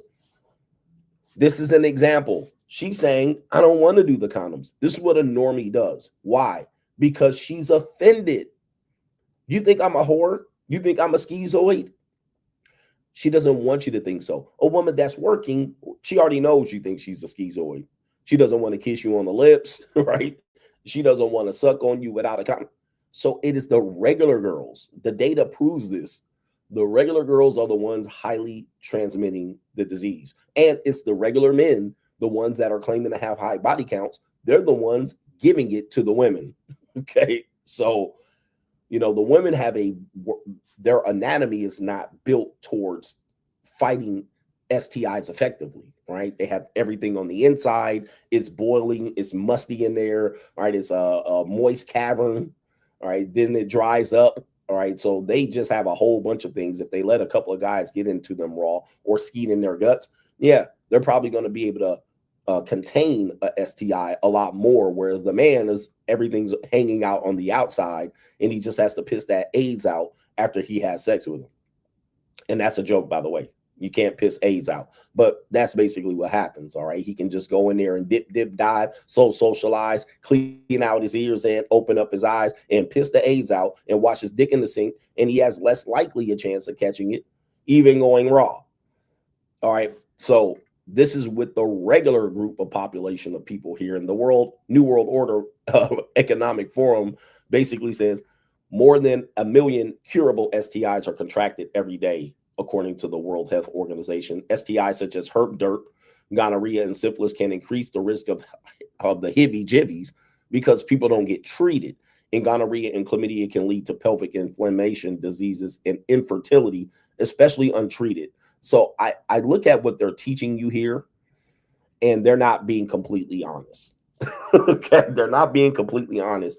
They can be a little bit more truthful in saying if it goes untreated. Okay, but if you get it treated, like they said, most are curable. Now, the ones that aren't curable are herp, derp, and HIV, which HIV, they just find a way to make you live with it. Shout out to Chris Rock. But when you don't get it treated, especially syphilis, ask Al Capone allegedly died of syphilis complications for not getting his syphilis treated, and it can eat away at your brain and make you crazy. This was the issue with the Tuskegee experiment, in which they gave black men syphilis intentionally and didn't tell them or treat them, and those men became bums, crazy alcoholics, and ruined their families as a result because they went crazy. They went crazy due to the untreated syphilis, and it was a very horrible thing done to black men in the United States of America. It basically led your fathers and grandfathers and great-grandfathers and uncles in them down the path of destruction in many of these rural areas in which they committed this deadly sin. All right, for sure. So, and that was the American government doing that to black men. All right, tragic situation. So untreated STIs are an issue. But let me say this. This is why I test every 3 months, regardless of who I'm messing with, regardless if I think I don't have any symptoms. I always test and encourage your partners to test too, especially if you're at the JUCO or you're dating. Just because you're dating a normal girl and you hit it raw on the first date and you think she's good, trust me, man, the regular normie ones got it. All right, so let's go to this video. We're going to hear the video of her confirming this, and we're not putting words in her mouth. I'm going to put something else in her mouth, though. We got world star video of a guy breaking down this exact issue, all right, with this woman named Hallie. So we're going to hear from her own voice what she's talking about. And then she got canceled or attempted to get canceled, and she doubled down on it. Here we go. People want this woman canceled for what she said on a podcast. A big drought over the summer, and then I'm like re-entered a hoe era right now. The last 2 guys I've fucked like in the past month have suggested using condoms, and I'm like kind of being offended by the condom epidemic. I don't know how I feel about it. I'm allergic. Yeah, I don't like them. Who likes them? 1, it kills the mood. Okay, so like they're looking for a condom. 2, I don't want to have your fucking weird offspring baby. Like, I have a stronger IUD than like Zeus. Like, pregnancy's not on the table. I don't want to have a child with you. Or like 3, are you calling me a whore and are you trying to like protect yourself from STDs I might have? Did you ever ask them, like, why are you doing this? Yes. What have they said? This happened to me like a couple weeks ago, and I was like, look at you looking for a condom and like how it's ruining the mood. And also like, why do you need one? What'd he say? He just like thought it was practicing responsible sex and boundaries with him, and I was like, blah, blah, blah, blah, blah, blah. Do you tell him to grow up? I got the ick. I haven't talked to him since. Let me stop right. Let me stop right here. Now, this is something I said years ago, and I got criticized for this. And I said this, and I said, condom sex does not count. Now, I know when you say things on the internet, you do have to be responsible for your words, but people also have to be responsible when they hear the context of what I'm saying.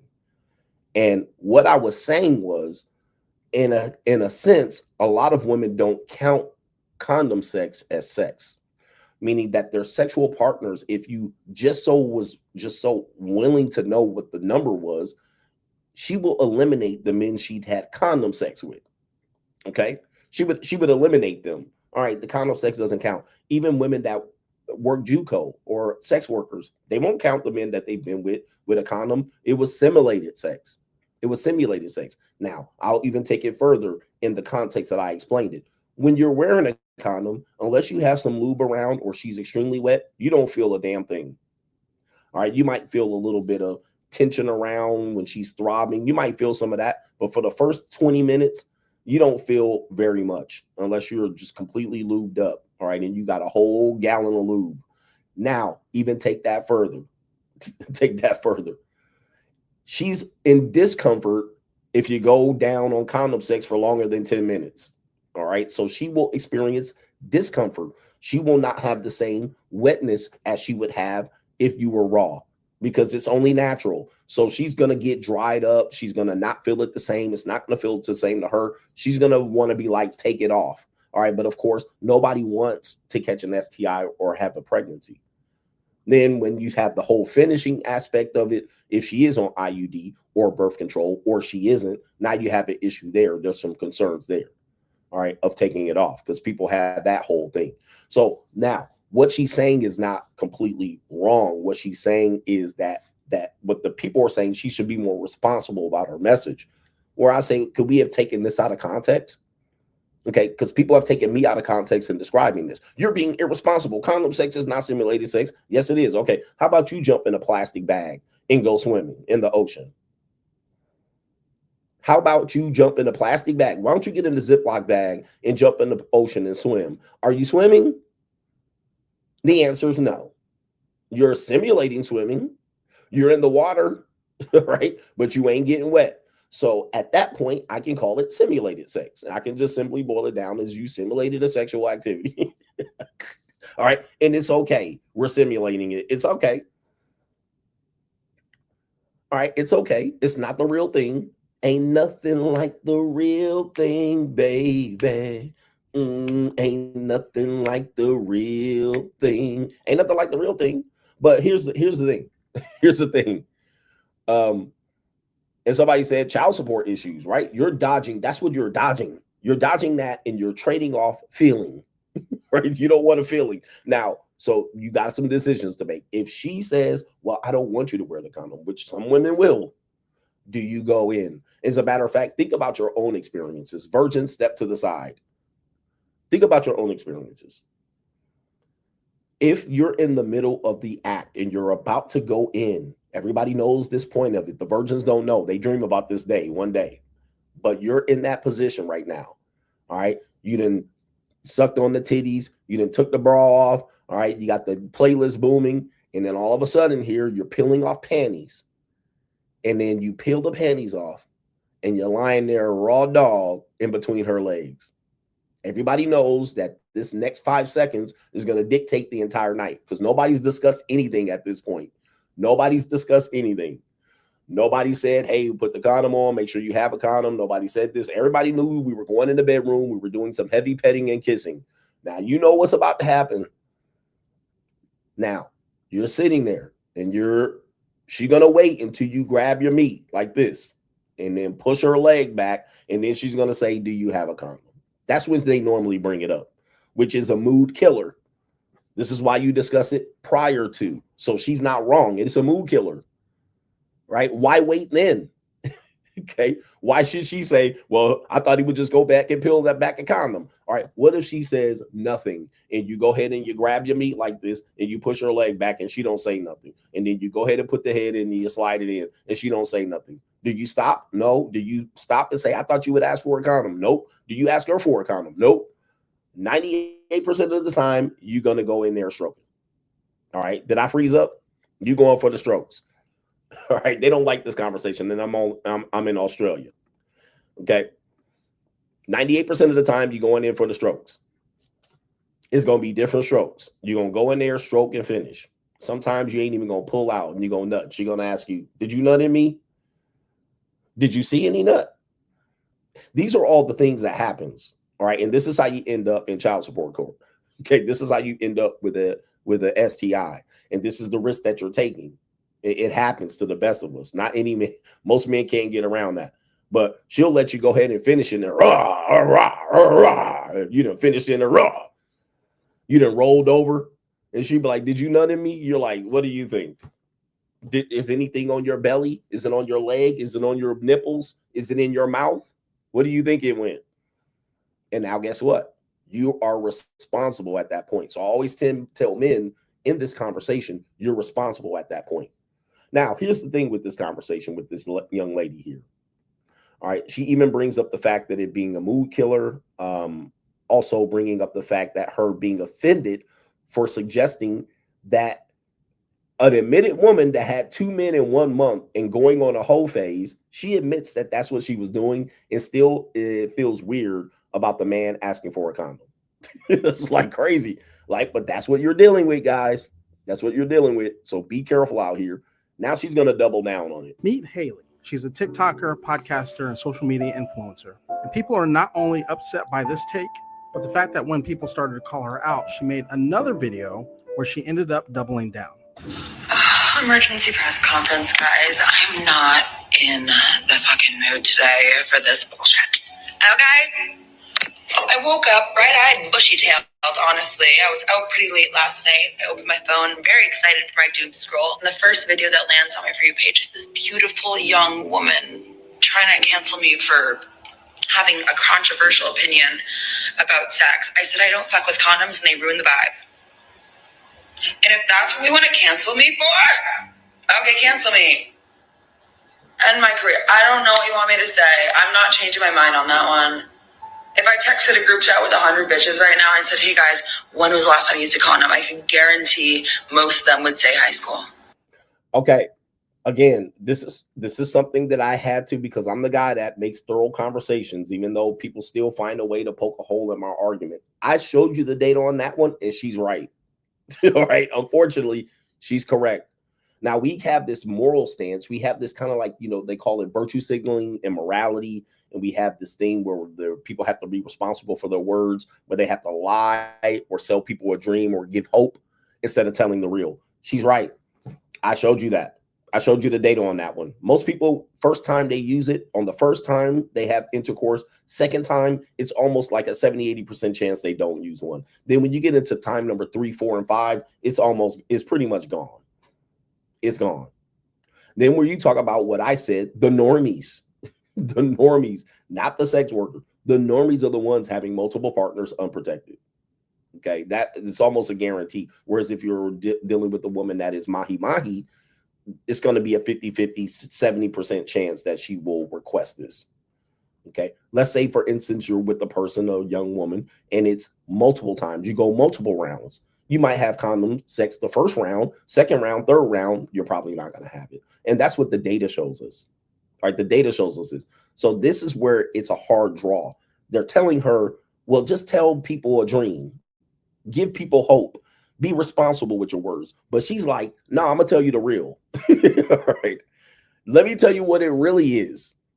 Okay. Let me tell you why people don't use them, because the data lies on her side. She's right. She's right and wrong at the same time, just like CGA. I'm right, but y'all want me to be wrong fields wise. Okay. Hey, man, don't handle the truth then. But she's right. Text 100 of those Millie Mouth muskrats, all of her friends. When was the last time you used a condom? It might not be high school. She's being facetious there, but certainly it ain't regular. It's literally like, you know what's crazy? People who have affairs use condoms way less than people who are single and hooking up. That's how bad it is. So people who have affairs, they have boyfriends and girlfriends. They have husband and wives. They use condoms less. Less. These are your ecclesiastic Christians. They use condoms less. And when you understand why, it makes sense. Why does a married person need a condom? Why are they carrying around a condom? If they get caught carrying around a condom, it would be a dead giveaway of having affairs. Okay. If they come home and his meat smell like burnt rubber, okay, his wife is immediately going to say, why do you smell like a condom? Same thing as him. The wife comes home and she smells like a condom between her legs. You know, condom smell stays with you for days. You don't just wash condom off your meat. A woman can't just wash condom rubber off of her. You can't, there's no disguising it. You got to put gasoline on your damn genitals, which I would never suggest. So running to the store. You know, when affairs are like in back alleys and backseat of cars and motels and somebody's house. Okay, you're not going to run to 7-Eleven to pick up a condom when you're like, I'm going to get some side trim. No. So those people have way less chance of using a condom. Okay, when they're married or have a boyfriend or girlfriend. So it's even completely worse. All right, when it comes to that, let's let her finish or what she has to say here. I'm sorry. I don't think that's a controversial opinion at all. And that's what you want to come for me for? On this beautiful Saturday? Decline. A lot of people not only disagree with her, but they're also saying that some situations that they've been in start to make more sense when men look at them sideways when the conversation about using condom or getting tested comes up. Because some women are saying that this has become the norm, so when the conversation about safe sex does come up, things get a little awkward. But what do you think? Let me know your thoughts in the comments below. All right, hold on for a second. Why is she back, y'all? Wait a minute. I paused it and it ain't. I would literally pause the video. Oh, it's an advertisement. I was like, why is it playing? But what this sounds like is virtue signaling. And what we do a lot as human beings is that we want to say the right thing. And we want to say that we're doing the right thing. But if you look at the amount of single mothers that exist, the amount of women on birth control and IUDs, if you look at the amount of STIs that are going into San Diego and Houston and the likes of New York and Los Angeles, super gonorrhea, San Diego, if you just look without looking at data, the amount of abortions that are being had, the amount of women fighting to go terminate their kid going from state to state, if you just look, it would not take a rocket scientist to really understand that not very many people are using them. So who's wrong here? Do you want her to say what it should be, or do you want her to tell it like it is?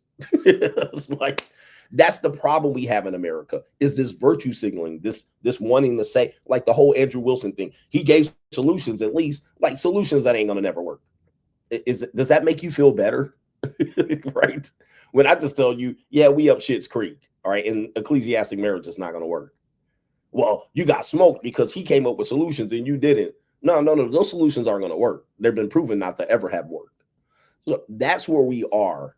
We're at the point in time where people need answers, and the best answers for them is to give them hope and to say the right thing, as opposed to putting it out. And then this is an opportunity for us to have a conversation about what's happening out here. Women are promiscuous.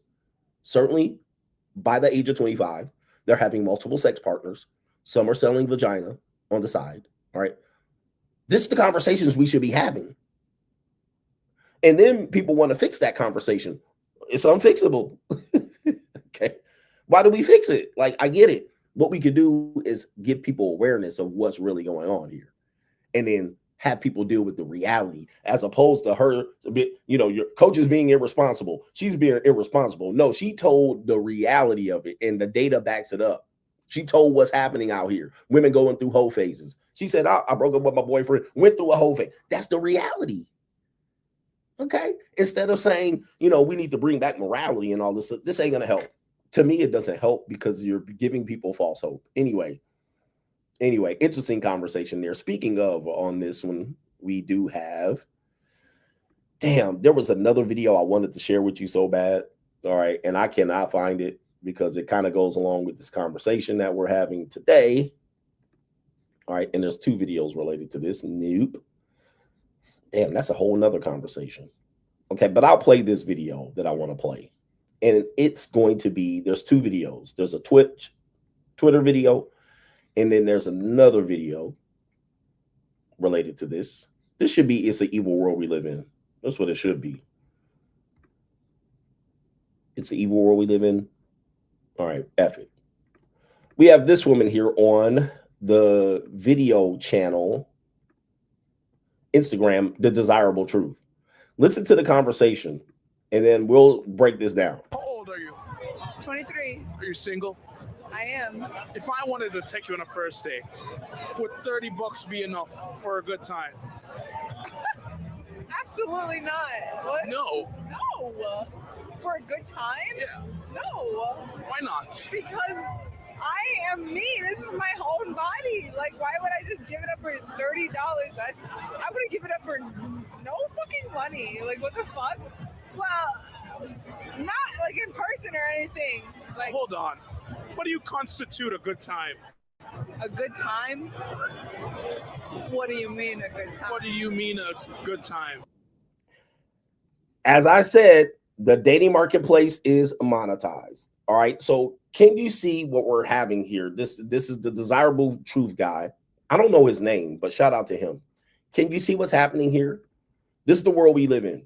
So he's trying to have a conversation about her, about taking her out on a date for $30. But she took it to selling a little pussy for $30. You see what's happening here? This is where I say we're entering into the monetized dating market, but we're entering into a weird space where we're equating just the date and sex, and then we're getting paid for it. She immediately went to $30 is not enough to sell my body. And he was like, what? What do you constitute a good time? Who talked about selling your body? But she did not immediately go $30 date. She went $30 hookup. All right, straight to the JUCO. I want you to see it in real time. Her goal, $30 is not enough money to do something like that with my body. Who said anything about that? $30 date. Let's go back and show you real quick. And this shows the generational thing here. Look at how they looking at each other. This is a guy who is a millennial. I would say he's a millennial, and you got a Gen Z woman. Isn't this crazy? So let me go ahead and show you this. This is a wild time that we living in here. Watch out for your Gen Z girls here. Here we go. How old are you? 23. Are you single? I am. If I wanted to take you on a first date, would $30 be enough for a good time? Absolutely not. What? No. No. For a good time? Yeah. No. Why not? Because I am me. This is my own body. Like, why would I just give it up for $30? Right there. Why would I give my body up for $30? Wow. And he's like, huh? I wouldn't give it up for no fucking money. Like, what the fuck? Well, not like in person or anything. Like, hold on. Okay, so not in person either. So that doesn't include some sort of tech scam where she begging men on the internet. This doesn't include selling feet pictures. You see how it just went to, okay, maybe I'll do an OnlyFans for $30. Not in person though, but I'll sell some feet pictures. I'll sell some nipple pictures, a picture of my bunghole. $30 is fine. You see where we're at? This is why I call it the Snapchat beggar, the high daddy on Snapchat. Okay, the Filipina scam. I need breakfast. I need a drink. All right, on the internet, and you're 15,000 miles away. You see where she did? I wouldn't sell my body for $30. Well, at least not on person, maybe online. Bro. This is the monetized dating marketplace. It's no longer can be denied. So if you go up to a woman and give her a proposition, she's more likely to be like, all right, this is what service you're getting. You're getting this. All right, I'll give you some online only. I'll give you a little bit of a kiss. We can hang out. All right, here we go. This is crazy. What do you constitute a good time? a good time? What do you mean a good time? What do you mean a good time? What do you mean? I'm asking you. All right, so now it's plausible deniability here because she realized she got into she got in too deep. Now she's using plausible deniability. Deflect, redirect, asking a question with the question, answering a question with the question. All right, trying to get him to clear it up when she already went down the rabbit hole. You see what happens? Now she's trying to dig herself out of it. All right, because she knows she messed up. Now she's like, uh-oh. I'm asking you. I said if $30 was enough for a good time. And why would you why $30? Why money? Why not You see that? I'm an angel. Now she went to plausible deniability. Why money? That's a date. life, I'm saying it's $30 enough to have a good first date. Yes. Date? You were talking about a date? You see that? You were talking about a date. I didn't realize that. Who just as a show of hands, press 1 if you knew $30 was for a date. When I heard the question, I heard date. a good time, a date. I didn't think sex. I didn't think sex at all. I knew exactly what he was talking about. But of course, because we're in a monetized dating marketplace, she immediately went to the sex. All right, a good time. I thought date right away. But that's where we are because these women are dealing with this on and offline. As I said, they've either thought about doing it or are doing it. What did you think I was talking about? You were talking about, you know, people selling their having sex. Yes. Why would you have sex with a man for $30? I don't know. I don't know. And that's a question mark at the end. I don't know, question mark. Because she's considered it. She's done it. She's known people that do it. That's why. It's talked about. It's normalized. That's their empowerment. That's why she immediately thought about it. All right. That's why she went to it. Because who dates today? Who dates today? I mean, we have a smaller percentage of people that date on a daily basis. Who dates in their 20s? Not many people. They either hooking up or selling it or doing nothing or virgins. There's not much in between. Now, I know there's a lot of 40-year-old and 50-year-old people dating and 35-year-old people dating.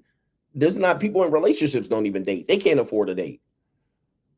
So she immediately went to, well, I don't know why I would think something like that because it's being discussed. It's a possibility. You see it.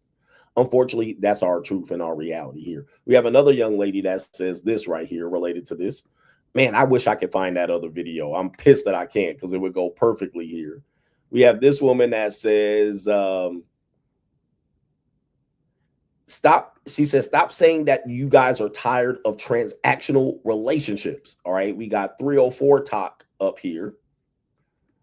Transactional relationships. Here we go. On my post saying she's selling it. She's selling it. Men, do y'all think we be offended when y'all accuse us of selling coochie?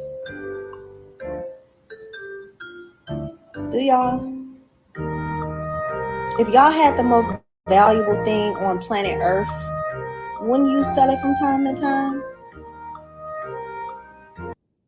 Okay. All right. Take a look at that one here. Got some decent engagement on this post. Okay. Now, this is something that I've been warning men in the red pill space for a long time. All right. And men in general, but men, you know, not many people are red pill. And they're just really trying to get women in a position where they can gain from them and contribute very little. I've been telling you that for a long time. I don't care what you call it. They're not going to deny it. Okay. So you can call them that. They'll just find a way to spin it and say, well, I'm not a prostitute. I'm a sex worker. All right. I don't sell sex every day. I'm not on the track. I just do it from time to time. There was a video of a woman that said that. She was like, yeah, I've been telling people that I do that. I don't do it every day. I wasn't full time. I wasn't on the track. I wasn't outside. Okay. I didn't do it every day. I just did it when I needed to make my rent. Okay. And she said, I knew who to do it with. And I did it when I needed a bind fix. I got a bind fix. I was done. So this is basically what they're saying. And I've been telling you that's going to be the take that they do. A lot of guys think that they use semantics to beat women and then, you know, use the word, the pejorative they want, and then put the women in the corner. I'm telling you that they're not going to do it. That's not how it works. And I think a lot of men are wasting their time. Hopefully they hope women will admit it. All right. Yeah. Okay. I'm a prostitute. They're never going to admit it. Just like hypergamy. You thought hypergamy was going to end the women. Oh, they're going to admit to being hypergamous and then we're going to have got them. What did they do? They heard about hypergamy from the red pill and the MGTOW. And they said, yeah, we're hypergamous. What's the problem? Okay. What about the body count? You thought these women were going to end up with high body counts and then do what? Be stuck out here. What did they say? Everybody has a past. They're not going to lose that battle. Also, same thing about hitting the wall. All right. We ain't going to hit the wall. Black don't crack. All right. You know, we'll just date YNs. We'll date younger men. We'll have the miracles of modern science. Women can have babies in their 40s. In fact, we'll champion it. More women are having babies in their 40s than women in their teens for the first time in history. All right. So, yeah, we're going to roll with that. All right. They're never going to let you get them in the situation where you're arguing semantics with them because this is not how men and women work. Men have used authority, leverage, all right, to gain an advantage over women, sometimes brutal force. I'm not suggesting that we do it, but that's how they've done it. Okay, to the point where the woman couldn't say anything, and that's where the man gained an advantage. Today's men are trying to win an argument on the internet, and they're fighting a useless battle. You're fighting a useless battle. I see it all the time on the internet. I'm like, man, these guys are wasting their time trying to get women to admit fault in doing something so that they can then look at them and say, well, we'll put you in this box. Not anymore. Scarlet letter is over. All right, scarlet letter is over. There's no more scarlet letter. There's no more shaming these women back into the kitchen and getting them to admit to doing it. So this woman said, oh, y'all want to call me that? Well, guess what? All right, that's exactly what I'm is. I'm a hoe. Okay, and it ain't gonna stop me from doing it, which is the next problem. Okay, you got them to admit it. Are you gonna get them to stop them from doing it? The answer is no. Okay, they're not gonna stop doing it because you called them a name. Okay, let me see if I can find this last video because it does talk about what I was talking about. Again, I want men, the reason why I'm doing this is I'm not trying to justify what they do in their behavior. What I'm trying to get men to do is find another way out of this. All right, because you're going to play this game for way too long. You're going to look up and you're going to lose 50 years, 40 years, 30 years trying to get these women and catch them on an aha. You're not going to catch them on an aha moment. They're not dumb. Okay. They might be kind of silly and goofy, but they sure ain't dumb when it comes to this. All right, let me see if I can find this video because this is a good video. Maybe it's on my other computer. One could never know. But it was a woman basically saying that, like, man, listen, it wasn't an everyday thing. Don't feel sorry for me. I made a choice. I chose to do it. And then guess what they also choose, which is this is the harder part of the conversation. This is why people don't like me. You know what they also choose? To go get a boyfriend. Uh-oh. Am I saying too much? They also choose to go get married. And they were like, okay, that was in my past. I'll just choose to go get a boyfriend now. Oops. Yes, you, nigga. Yes, you. All right. Yep. The guys that end up going, because there was recently a guy who ended up marrying or supposedly marrying Tiana Trump. And guess what? The Red Pill Rangers, the goofy Fugazi Red Pill Ranger guys. All right. I would never wife up a hoe. And I'm like, I would never wife up a sex worker. I'm like, man, are y'all crazy? Y'all wife up sex workers all the time and don't even know it, especially in the Asian countries. All right. It's in the Philippines. You wife up a woman in the Philippines. Trust me, she was selling some pussy at some particular point. I'm like, y'all already wifing up 304s. Like, what are y'all talking about? Like the cognitive dissonance of men today it needs to be studied. Y'all already wifing up schizoids. Y'all wifing up women that bit. Okay, I found the video. Thank God. Thank God I found this video because I want to show this video. Y'all already wifing up women with high body counts. What the hell are y'all talking about? Like, just because you see, like, listen, I wouldn't never say wife up Tiana Trump. I wouldn't wife up a Tiana Trump. All right, where am I at in this stream? All right, okay, I see what I'm doing here.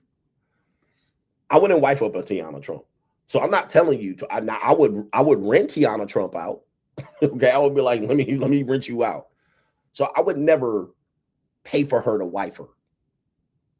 But what you then do is then you jump on here saying I would never do that. But that's what the data's showing you that's what y'all doing. When we get to the main event, that's exactly what you guys are doing. Andrew Wilson tried to sell y'all to ecclesiastically marry a 304, in which he did. And y'all gave him a pass on that and told me he had solutions when he wifed up a woman with a way higher body count than him, literally documented. All right, but anyway, so y'all look, it's a tough conversation. I think I found the video of the young lady here. All right, here we go right here. This woman's name is, I don't know what her name is. All right. But listen to what she's saying here. You guys got to watch out for this. I'm warning you guys. Get my free ebook on my website, 52 Things. I'm warning you. Like, this is the future. The future is here, bro. Listen to what she says. Let me clear one thing the fuck up. When I get out here and I say that I used to sell cat, I mean by like I was never like a full-time cat seller. I was a type that like, bitch, if I need my bills paid and I ain't have it, I was a little short on my bills. Like, you know, I'll pop a little cat. I wasn't like doing it for like a 9 to 5. Like this bitch just sent me a whole paragraph. She meant well by it, but I kind of felt fucking offended a little bit. She sent me a whole paragraph talking about, Lex, I never knew that you sold your body for money. And I'm just sorry. I'm glad that I hope one day you finally find your worth. Bitch, I know my motherfucking worth. And I know when I'm broke as fuck, I know who to go to that's going to pay my motherfucking bills. But I know for a fact I might have to come off a little cat for it. Like, come on now. Like, I never said I'd always been a hard-working ass bitch. But I'm just a realistic kind of bitch. I'm never going to ask a nigga for a large sum of money and not have a little something to offer you. All right. So she says, and not have a little something to offer. So you will hear women say this. This guy gives me money, but I don't have to do anything for it. Gentlemen, I'm here to tell you that that's a lie. All right. A lot of you guys want to cope and think that happens because you live around broke guys and you're like, oh, that same broke guy fucks dudes with doo-doo stains in his drawers. I'm like, but are you around when the rich guy gives her money? No, you're not around. Trust me, she does a little something. And then she'll come back to you and say, I scammed this guy. I finessed him out of his money. He gave me $500 and I just scammed him and I finessed him and I didn't have to do nothing. And she came home with dick on her breath. Don't ever believe she did nothing for that money. There's a genre of men who do that called FinDom, which is financial domination. Those guys do it, okay? And that's part of their thing. But trust me, they did it. And she's saying it. Yeah, I did it. But she's going to frame it as I got him, I scammed him, I finessed him, I picked his pockets clean, I got over on him, and he $500 richer in the next 20 minutes, and she $500 broke her, and he gave her the money. And then you're like, well, that guy didn't have to pay. That guy, she tricked him. No, she didn't. She didn't trick him. She did something for it. She did something for it. You know, shit, fuck it. Like, but don't get on her texting me paragraphs thinking that I'm just like a sex slave or something, because I'm not, bitch. I pop pussy with purpose. Thank you. All right, so there you go right there. I mean, look, we're getting to the point where we're at it and it's overt. Okay, this has always been a thing. Your mamas have done it. Your mamas have done it. Your sisters have done it. Some of your aunts have done it. Okay, and you guys know who they are probably. And you saw it and you didn't really want to see it. You're like, When you seen Deacon Clap Cheeks come over, why the Deacon over here again? Why the Deacon calling all the time? Why Mama running from the Deacon? All right, and the Deacon like, I just want to help. I just want to help. I brought a little bit of money over from the church service. We raised some money over here, and he done dropped it off. And he told your ass to go to the corner store and get some 9-laters with the church offering money, and you done went and picked up packs of 9-laters. And baseball cards, and the room smelling like Badussi when you came back. Yeah. Okay, so a lot of women have been doing this for as long as time, but they had to hide it and disguise it. Okay, so we're seeing it now where the women are coming out and admitting it, and I'm glad they are, because then it makes them less likely to be the victim. Okay, but this is, again, I talk about tough conversations that you have to handle, you have to look at. I don't give you hope and dreams and mass shit just because it's comfortable with you. All right, but now, how does this affect you? We're going to see it in the main event. How is this going to affect you? I'm not just talking about it just to talk about it. We're going to talk about how it affects you. With that being said, super chats and then the main event. All right, where are we at? Here's 2 hours and 14 minutes in. I didn't want to go 3 hours, but it looks like we're going to do it. All right, good day, Mike from Sydney. And it's a little gloomy outside. It looks like it's a little windy out there. All right, it's a lot of windy out there. You're not going to see it. It's just going to be white there. But that's Sydney, Australia out there, mate. And I'm in the future, live streaming from the future. Shout out to you right there. Close that up. Shout out to the 1,000 people in here.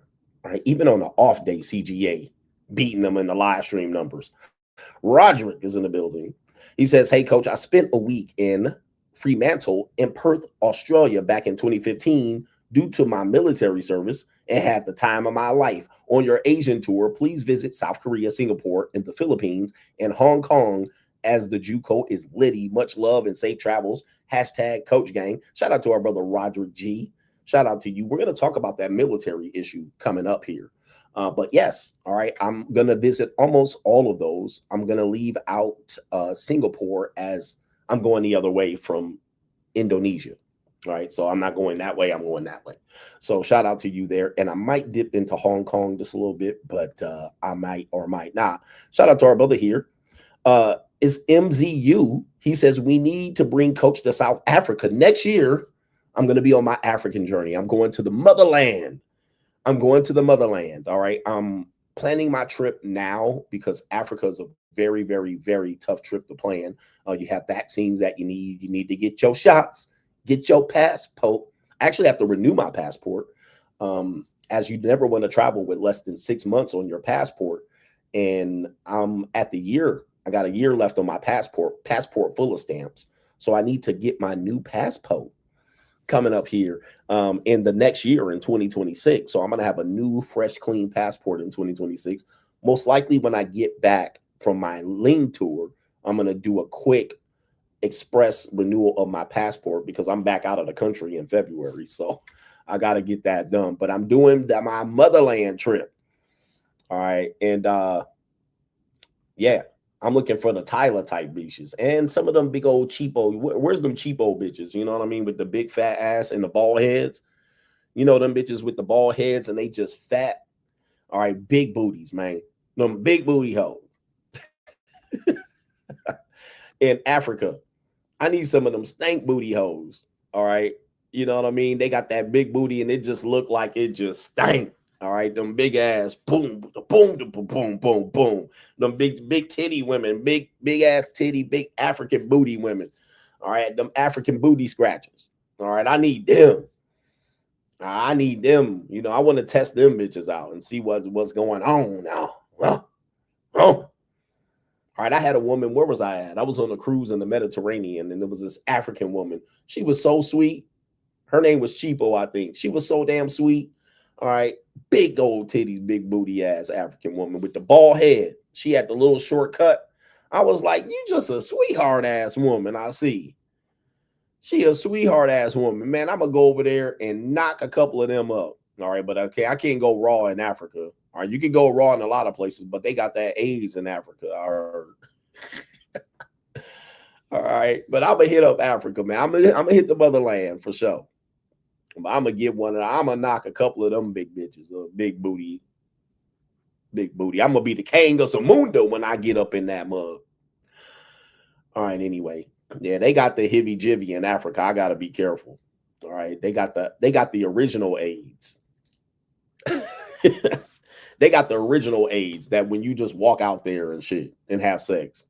I have a video I can't even show on YouTube, and it was some African people at some dance concert, and they were pinned up against the wall, like, you know, the retaining fence, like the little barricade. It's African women, they African, and the women up on the retaining barricade, and they're having sex right there. All right, you can tell, but like you can't see it. But you can tell by the expression, the women that are pinned against that barricade is letting dude after dude smash. I can't show it on YouTube because, you know, I don't know what YouTube could do. Like, you don't see nothing. You just see them, like, you can see her facial expressions, the way she's bent over, the way he standing behind her. I was like, man, wild as fuck. I was like, that is crazy. And it was several women. Can I show it on Rumble? I can show it on Rumble. I'll put it up on Locals. Okay.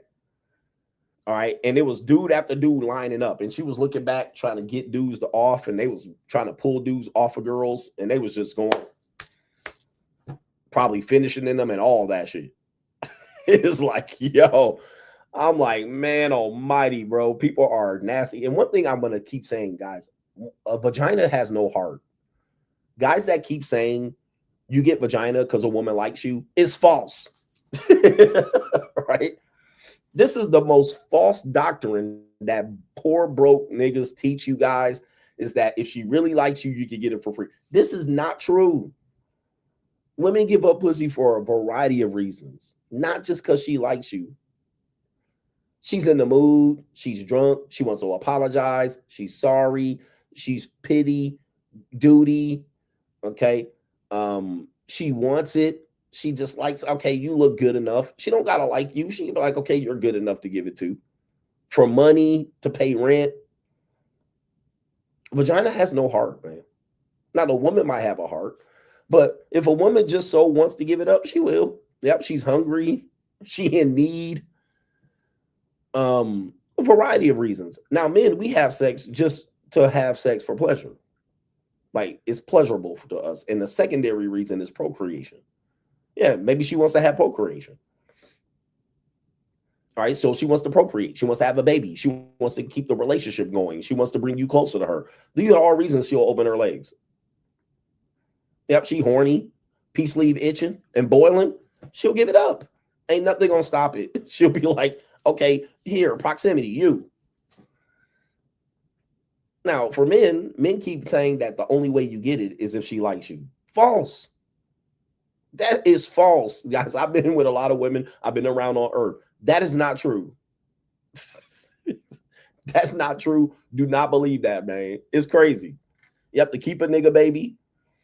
It's so obvious, but dudes want to act like, oh, well, it's because she likes you. Stop. This is a false narrative.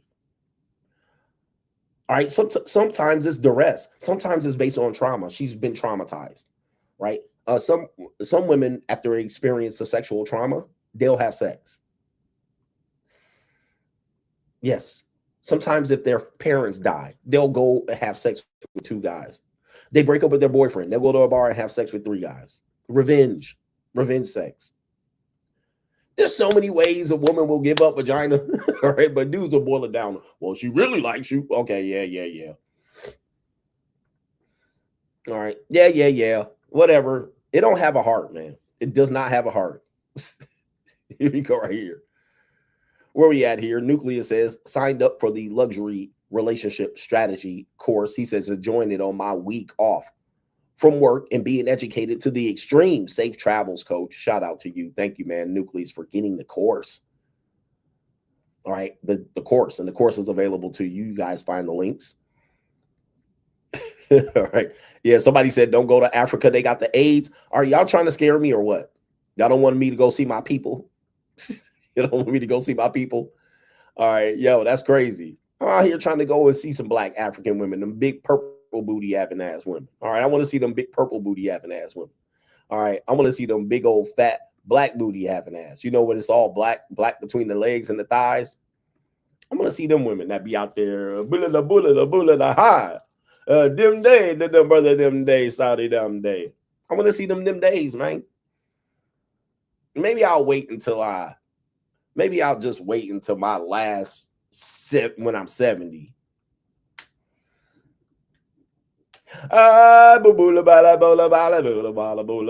Dim day. All right, I want to do it.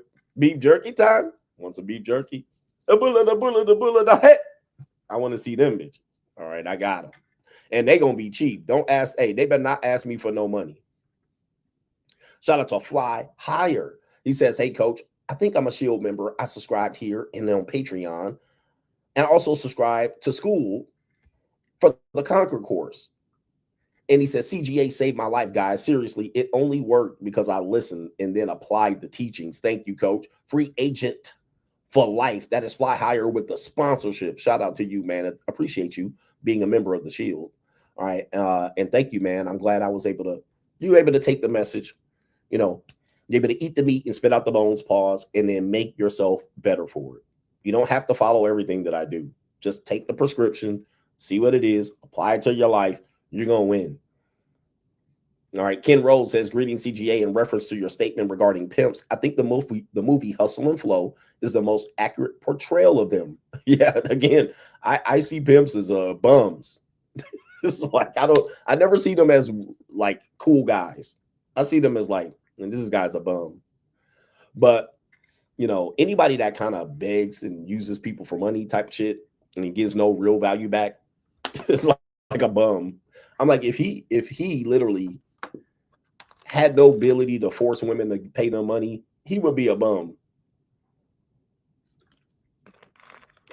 But for some reason, they're idolized in the community. The nigga community at that. They're so idolized. It's so crazy. I'm like, why do you idolize a person? Like, you shouldn't idolize me either. I'm not a moral person.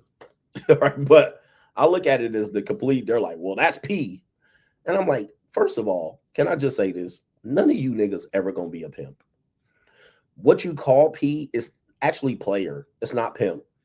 It's not even pimp. And third, pimps are cucks. They literally cucks. They literally cucking out their girlfriend. Sometimes they're somewhere in close proximity of that woman getting having sex.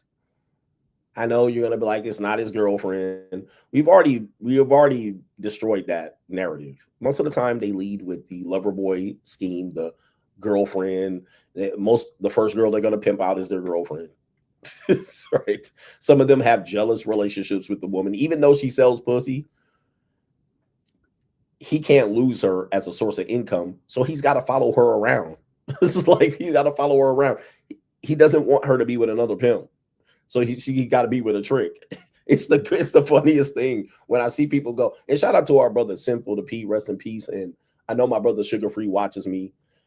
He subscribed to my Instagram.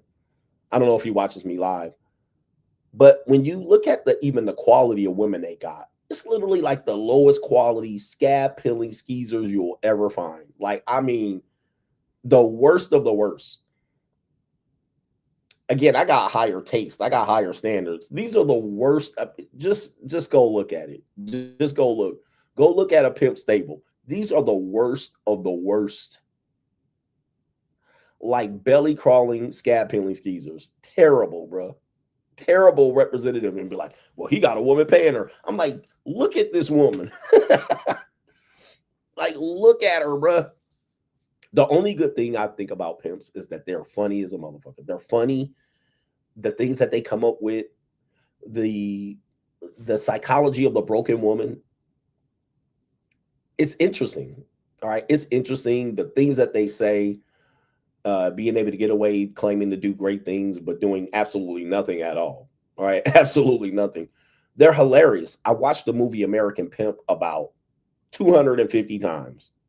I could quote back things those pimps were saying verbatim. All right, she'd be flipping them behind her back like fish fillet of fish. All right, I mean, I can repeat if I'm watching the movie American Pimp, I can repeat all of these shit back verbatim. They call me Feel More Slim. All right, I seen white girls down here. They was leaning. I said, "This where I got to be." All right, I could, bruh, all day long, all day long. Fascinating information and stuff. All right, but in terms of quality human being, literally a bum. He said, I would have paid to see you debate Sinful P. Why would I debate Sinful to P? It's like, all right, I would have had a great conversation with Sinful to P. All right, but debating him is pointless. All right, and he's great at pimps are also in their feminine energy. Somebody said pimps are masculine and alpha. I don't see it. They're very feminine. They argue like women. All right, strags. They argue like women and strags. They go into low blow behavior. Basically, their winning line is, well, you paying for me to buy new suits. That's their winning line. Well, if you tricking, you actually paying me. I'm spending your money. That's their gotcha. That's their zinger. And be like, okay, go ahead. It's like, go ahead and spend my money. Who cares where the money's going? Well, you should feel bad because you actually paying me for my gas and my Cadillac. Okay, go ahead. Put more gas in your car. I mean, I don't know what to tell you. But that's their winning zinger. All right, I got you. But anyway, other than that, they serve no real purpose. And they bury ugly bitches in the end. Their bottom bitch, right? Which is normally their top girlfriend, their bottom girlfriend. And always look at them. By the way, I actually have an interview with a pimp called Rosebud from the movie American Pimp. It's on my Patreon. The movie, the whole thing was messed up because I couldn't hear his audio. And he was cursing at the time. I wasn't cursing on my channel. And shout out to Rosebud with 2 double D's for a double dose of this pimping. All right. But anyway, it's crazy stuff. Crazy stuff. But I like that conversation because it's a conversation. You know, I'm here to trigger you. I'm not here to have conventional thoughts and wisdom. And just because you think I'm black, I ain't going to associate with no pimp. All right. Pimps are funny. They're funny to me. They're comedians. that learn how to get money from women. And if you think getting money from women is a skill,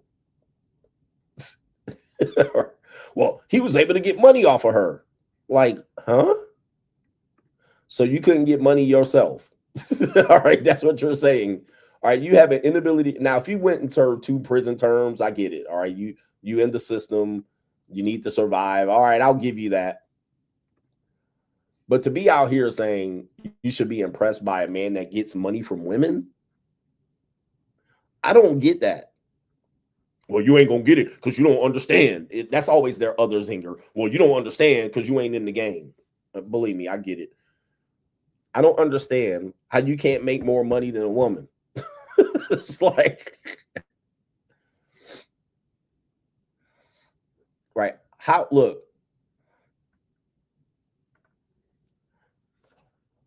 do you get to a point where the most money you can make is off a woman who sells her pussy? Like, that's the most money you can possibly make. And don't get it twisted. A lot of these guys don't even make $50,000 a year. Okay.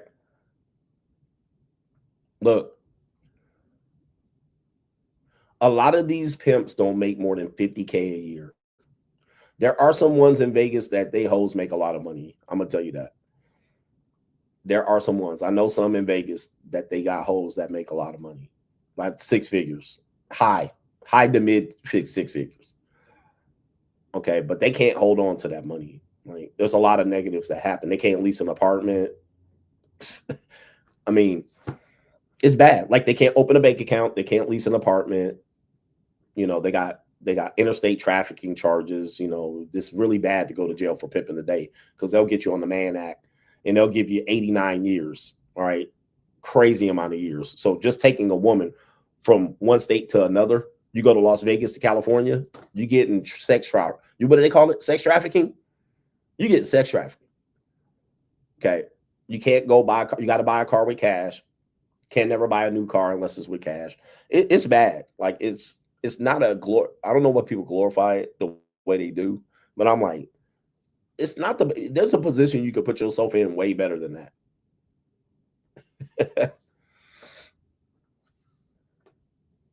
It's bad. It's bad for long term. Like, it is a bad deal. And there was this one rapper guy that they put his ass under the jail. Rapper sentence. Was this the 80 years? No, that's not him. There was a rapper recently, a so-called rapper. K.O. No. That's not him.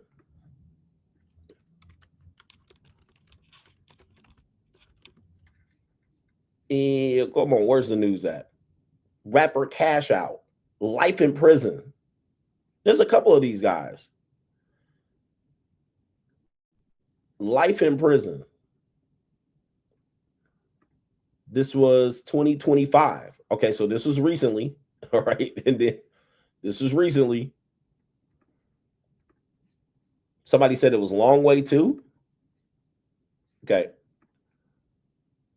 Long Way? Really? He got sentenced too? Damn, that's crazy. All right, so here we go right here. Cash Out found guilty of pimping, gRape, and more in sex traffic RICO trial. Life in prison. Aggravated sodomy, 2 counts of sex trafficking, just 2 counts. Oh my God. He was found not guilty of a 3rd count of sex trafficking, in charge of sexual servitude, aggressive, aggravated assault, and place of prostitution. His mom was a co-defendant in the case. She's found guilty of trafficking and not guilty of another trafficking count and prostitution. A 3rd co-defendant was found guilty on all counts, including aggravated sodomy and gRape, except one. He was acquitted on the pimping count. He was indicted in 2022. He faces the possibility of 25 years in prison. When will he be sentenced? Okay, there it is right there. But he got sentenced to life. Sheesh. I mean, that ain't y'all be like tricking is illegal too, but you ain't getting no life, nigga. You ain't about to get no life. Let me see. There's another one here. Is this the one? 70 years in prison. 75 years. A bust down area. He got 5 years for human trafficking. Man, you don't want that, bro. You don't want that. And the only thing you have to do to human traffic is take a woman from one state to the other. All right, that's what you got to do. You got to drive her in the car, take her there, set her up on the track, and you got a human trafficking. There was another rapper too that got.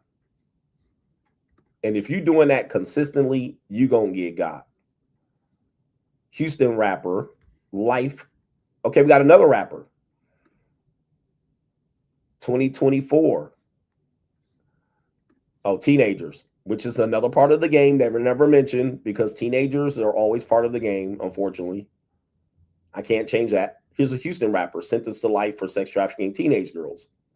He's a 29-year-old Houston rapper. He's been sentenced to life in prison for his role in sex trafficking operation involving minors. He's also known, okay, right here.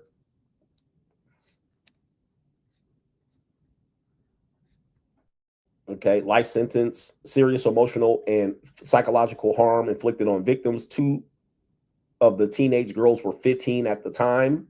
He was a rap musician, performed vile songs glorifying pimp prostitution relationships.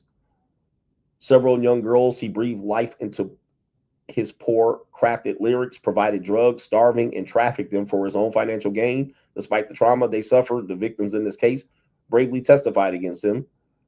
He glorified glorification of commercial sex, his human trafficking, and his misogyny ends both art and in real life.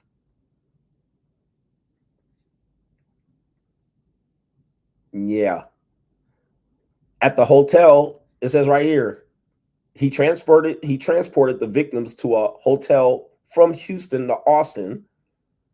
At the hotel, the victims were instructed to walk the track, a term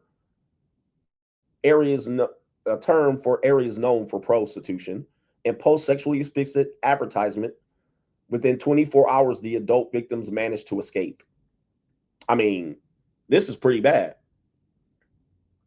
Taking them to the hotel, setting them up on the track, cooked. Okay.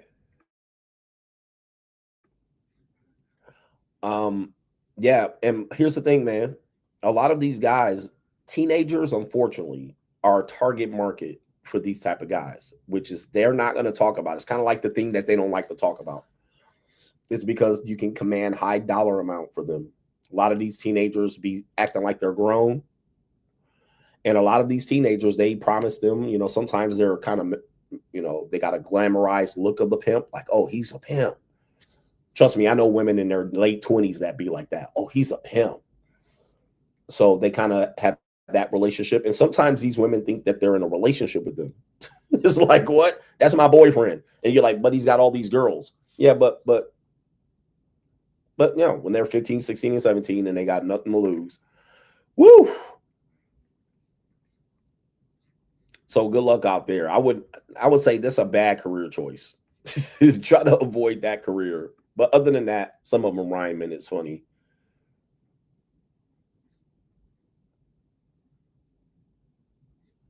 Let's see here. Where we at here? We got the main event. Let's do this. Okay, I should just put main event as the title because at this point, what the hell? All right, main event. Here's the main event. The main event is the subject matter is that there is a rise. This is not surprising of male virgins. You guys see that on the thumbnail. I got to find the article here or the Instagram post, but we're going to read off of where the research is coming from. The number of men 25 plus who are still virgins is on the rise. Interesting enough. You know what's not on the rise? Female virgins. All right. But a growing number of young men have entered into adulthood without sexual experience, a development that has caught researchers off guard because it runs counter to long-standing trends. This is not normal, not even for Christians. Because Christians and Muslims and ecclesiastical Christians and Mormons, they would have been married by 25. So the idea that a man waiting past 25 for marriage is ridiculous. Okay, it is not normal. It is completely abnormal. And they're even telling you it's caught people off guard. But we've known this for years. National surveys in recent years show a consistent rise in the share of men in their late 20s or their late teens and their 20s who say they have not had sex. Findings first noted in 2019 and supported by follow-up reports in 2021 indicate that today's young men are more likely to be sexually inactive than previous generations at the same age. And we're going to identify why that is coming up. Experts cite a mix of factors, including increased digital socializing, higher rates of anxiety and depression, financial pressure, and a fewer chances for face-to-face interactions. Cultural observations also point to shifting expectations in dating, technology-driven communication, and changes in gender dynamics. They missed out on a whole bunch. Okay, but changes in gender dynamics, that's a big one. We've literally changed. The men are the women and the women are the men. All right. The women are brave for being independent and pursuing careers. The men are selfish. This pattern has sparked continued research into how isolation, delayed milestones of adulthood, and evolving relationship norms are reshaping the intimate lives of many young men. Sometimes a statistic offers a clear reflection on how quickly social behaviors can change as the world around it shifts. Now, check this out. We have Jay Hernandez that jumps in here and says, they are choosing marriage before lust, and that's a beautiful thing. False. Again, this is where people virtue signal. Inappropriate. These men are choosing marriage before lust. See, like this is, again, a virtue signal. This is completely off base. If you look at the ratio, this is, yeah, oh yeah, that's what they're doing. Yeah. False. Absolutely false. Like, no, they're not choosing marriage. They're not choosing to wait to have sex until marriage. Even if they were, the data shows us the women of the same age, only 7% are virgins. 7%. Whereas men's numbers are jumping up 30%. They're not waiting for sex to have marriage. They're not waiting for marriage to have sex because the women aren't. So you're saying it's a beautiful thing for the men to have less experience sexually than the women they're marrying? Yeah. Okay. Okay. Keep living this pipe dream. You know, keep focusing on this feel-good narrative and this way to easily explain things and use religion and marriage. Oh, yeah, well, they're just waiting to have marriage. No, they're not. Okay, let me just show you that. Let me just show you this. At the same time this is happening, at the same time you see this happening here, and we'll talk about the things that are contributing to this. Let's show you this. There is a boom of young women, just like that woman that said $30 for her body, and she realized, oh, she wasn't talking about monetizing. When the semester started for freshmen, there was a boom in OnlyFans on college campuses, and it sparks concern as more students turn to the platform for fast cash. Okay, so we know the women aren't being virgins. We know they're not exercising sexual discipline, right? They're selling themselves in a variety of ways, in a wild variety of ways. But the men are supposed to be applauded for waiting for marriage before they have sex. Are the women doing it? We know this is not the case. In fact, 60% of women in that age group identify as not being single. They're in relationships, where only 32% or so of men are in relationships. Okay. Only 32% of men in that same age group identify as being in relationships. Now, do the math. Do the math. Either the women are dating older men or they're dating the same man. They're dating the same man. So something's happening here. You also have a men saying that they're going to wait for sex robots because they don't want to even deal with the woman. It's just too exhausting. Now, you also have the idea that the man can outright buy it.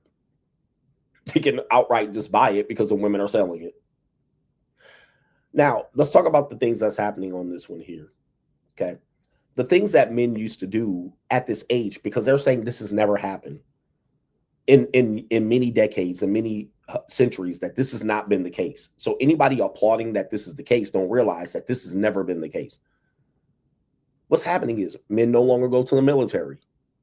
Okay, military was where young men were more likely to have sex with some woman, okay, either during war or their time abroad, or the barrack bunnies, or the woman selling pussy to the men, the privates in the barracks. All right, you are more likely to engage in this behavior if you went to the military. We no longer push men into the military for right or wrong. That's no longer an avenue for men to go out there. So since men are not going to the military as much, they're going to be virgins well past 25. Whereas if they went to the military at 18, they would have popped some pussy.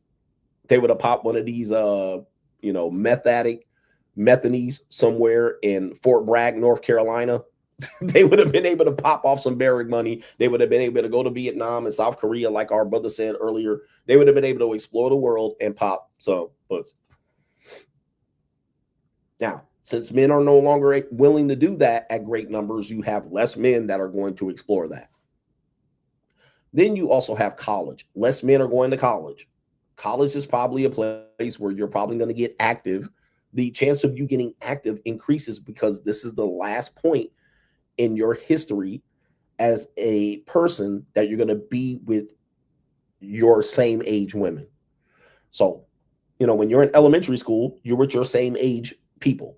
Okay, when you're in junior high school and high school, you're with your peers of the same age. College, same thing. But if you skip that, you enter into a world where you're no longer in the same age of your peers. So it's going to be difficult.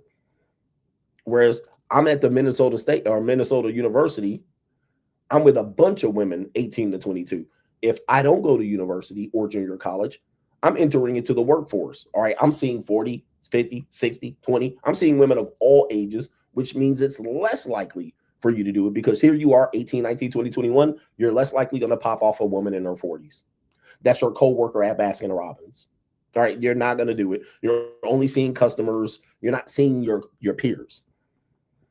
So if that is the case, if men don't go to college, it's going to be harder for them to be around a peer group of people. They're going to have to go to bars and nightclubs, which we know it's going to be a tale of hypergamy at that point, if you will.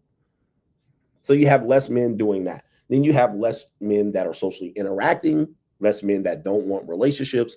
They don't want to deal with women at all. You have the dynamics of the 80-20 rule, if you will. There's a lot of things going on to it where then you're going to push men to go into being a virgin into their mid-20s. Okay, mid-20s, which is crazy to me. I mean, that definitely wasn't me. I mean, I was damn near close to being engaged by my mid-20s. All right, certainly married by my end of my 20s. So I can't relate. But this is unfortunately the trend that we're seeing here. Now, here's what's going to happen with this one. We have a so-called evolutionary biologist or psychologist that's going to explain that this has negative consequences. This is not positive because when people say they're going to change relationships and dating, how are you going to change relationships and dating if more men are virgins than women? Now, that doesn't mean they can't find relationships. But what you're seeing is they're not finding relationships. You de-incentivize the man from performance because, as this person is going to explain, evolutionary wise, men have performed for primarily one reason, and that is access to sex. Now, again, this is going to be one of these messages that people are going to take and go, well, it doesn't have to be that way, and doesn't the feel good, the virtue signal. But most men have done things in order to get better or more access to sex. Like, there's guys out here that would have done anything for their high school crush to recognize them. And he dreamed of dunking a basketball, hitting a game-winning shot, or knocking out the bully, Back to the Future, so he can get his crush. Is this not true? Now, the red pill guys, the red pill rangers, we shouldn't do anything for female validation. Let's take that off the table. Men have taken steroids. They went and put muscles. Remember that old ad of the nerd dude getting the sand kicked on him at the beach, and then he went and put muscle on and knocked out the bully. Men have done things. They become inventors. They got a good job. They went and got an education. Not just for the idea of they wanted to have a good career. It's because I'm going to put myself in a position to be a motherfucking guy that gets better quality puss. Okay. Men have picked up guitars and drums, with rap microphones, and the whole idea of getting better punani. This is not that hard to figure out. Niggas took guitar, like, I want to play this guitar. Well, if I play it good enough, I'll get a whole bunch of pour some sugar on me in the name of love. You thought when you was when you was playing drums in church, you was like, I'm gonna have all these church girls loving me. You hitting that snare and the kick. You hitting the motherfucking snare and the motherfucking. So men have always been incentivized to better themselves to get access to at least one piece of pussy, if not multiple. This has been not dudes who picked up microphones and wrote lyrics to get women. And this guy's going to explain it. You can try to sugarcoat this shit. No, it's because we try to better our species and provide for a better place. Okay. Okay. Dudes have written poetry and study shit and watch movies like Hitch to try to get better with women. This guy right here, his name is Brett Weinstein, and yes, he's a you-know-who-ish. He said something that won't leave my head. For the first time in 300,000 years of human evolution, we removed the cost from the single biggest reward nature ever invented, which was sex and pair bonding. By the way, men are not immune in this. Women do this to this day. They get lip injections. They get their body tea. They get implants and pay for this and lady lumps. They work in the gym. White women lose weight to stop niggas from hitting on them so they can get Brad. They pick universities and colleges, the so-called MRS degree. They go to SMU so they can get a better chance at mating with a Brad, fraternity Brad. Hoes go to HBCU so they can get stumped off the block, stumped on the block, on the yard. And they got a 2.0 high school GPA and they go to a HBCU for the frat niggas. Like, we know what's going on. So women do this too. This is called positioning. Women go to cigar lounges to go target sugar daddy niggas. This is not that hard to figure out. In fact, work is just a distraction from us, from fucking. Okay. All right. People don't want to hear this type of information. Work is just a distraction from us from fucking all day. Because look at broke niggas and broke hoes. They don't got a job. They fuck all day. Us, we work hard because sometimes we don't have access to vagina. Sometimes we can't even fuck no more vagina today. But work is just a distraction for us to stop fucking all day, or it's an incentive for us to be able to get laid that day. Okay. Yep. We work so we can fuck. That's what we're doing. That's what we're doing. People think the career is all, she's focused on their career and he wants a career. No. That's just for us to get access to some pussy, or that's for access for her to get dick. All right. It's not that hard to figure out. This is what human beings have been doing. I'm going to play the video here in a minute, but he's breaking this down.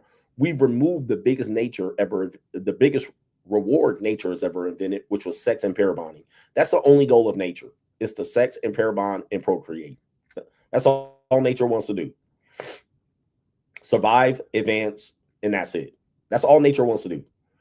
Reliable birth control plus early terminations of pregnancies equal you can now cash the evolutionary lottery ticket without paying the 20-year mortgage of pregnancy, diapers, sleepless nights, and college funds. The result, an entire generation of 18 to 35-year-olds walking around with the energy, libido, hormones, and protective instincts that evolution spent millions of years calibrating for child rearing without the zero actual children. That energy didn't disappear, it got redirected. Whew. And I'm not going to read the whole thing, but we're going to listen to the video. What did it get redirected to? I identified these things in my book, The Evolution. It's the misplaced female nurturing. Also, for the men, it got redirected into porn and video games and this thing. So men have everything they need online. They have everything to entertain themselves, and all they need is $500 to be able to do this. Right, $500 and access to Wi-Fi and Bluetooth, and they can get it done. They can get their meat fix. Whereas the women, they now have dogs, dog moms, pet moms. They go in a social justice warrior. They go to college, careers. So they misplace like the things they care about and they're passionate about, politics, changing of the laws to get women better. That's all energy that they would have given to their children and families. Traveling, all of those things, they would have gave that energy to raising their children. For the men, all of the energy that they're spending becoming crypto bros and becoming good at Madden and 2K and becoming good at searching up free prawn, that energy would have been directed at them becoming better providers for their family. Black guys going to Black Lives Matter marches and getting enraged when niggas get shot by the police justifiably. This is all misdirected nurturing that would have been better suited for your families. But since we don't have kids all the way from 18 to 35, because women are using birth control and they're fucking, they're fornicating, we're doing their whatever. We already proven that that's what they're doing. Greater than men. They now get distracted by all this other shit. Doom scrolling, fighting in the comments on TikTok, asking for a better place, looking for solutions from Andrew Wilson. Meanwhile, they go on to backpack through Europe, getting trounced by Hans in them. And coming back, convincing you that their past doesn't matter. Like, this is where we're at. It's where we're at.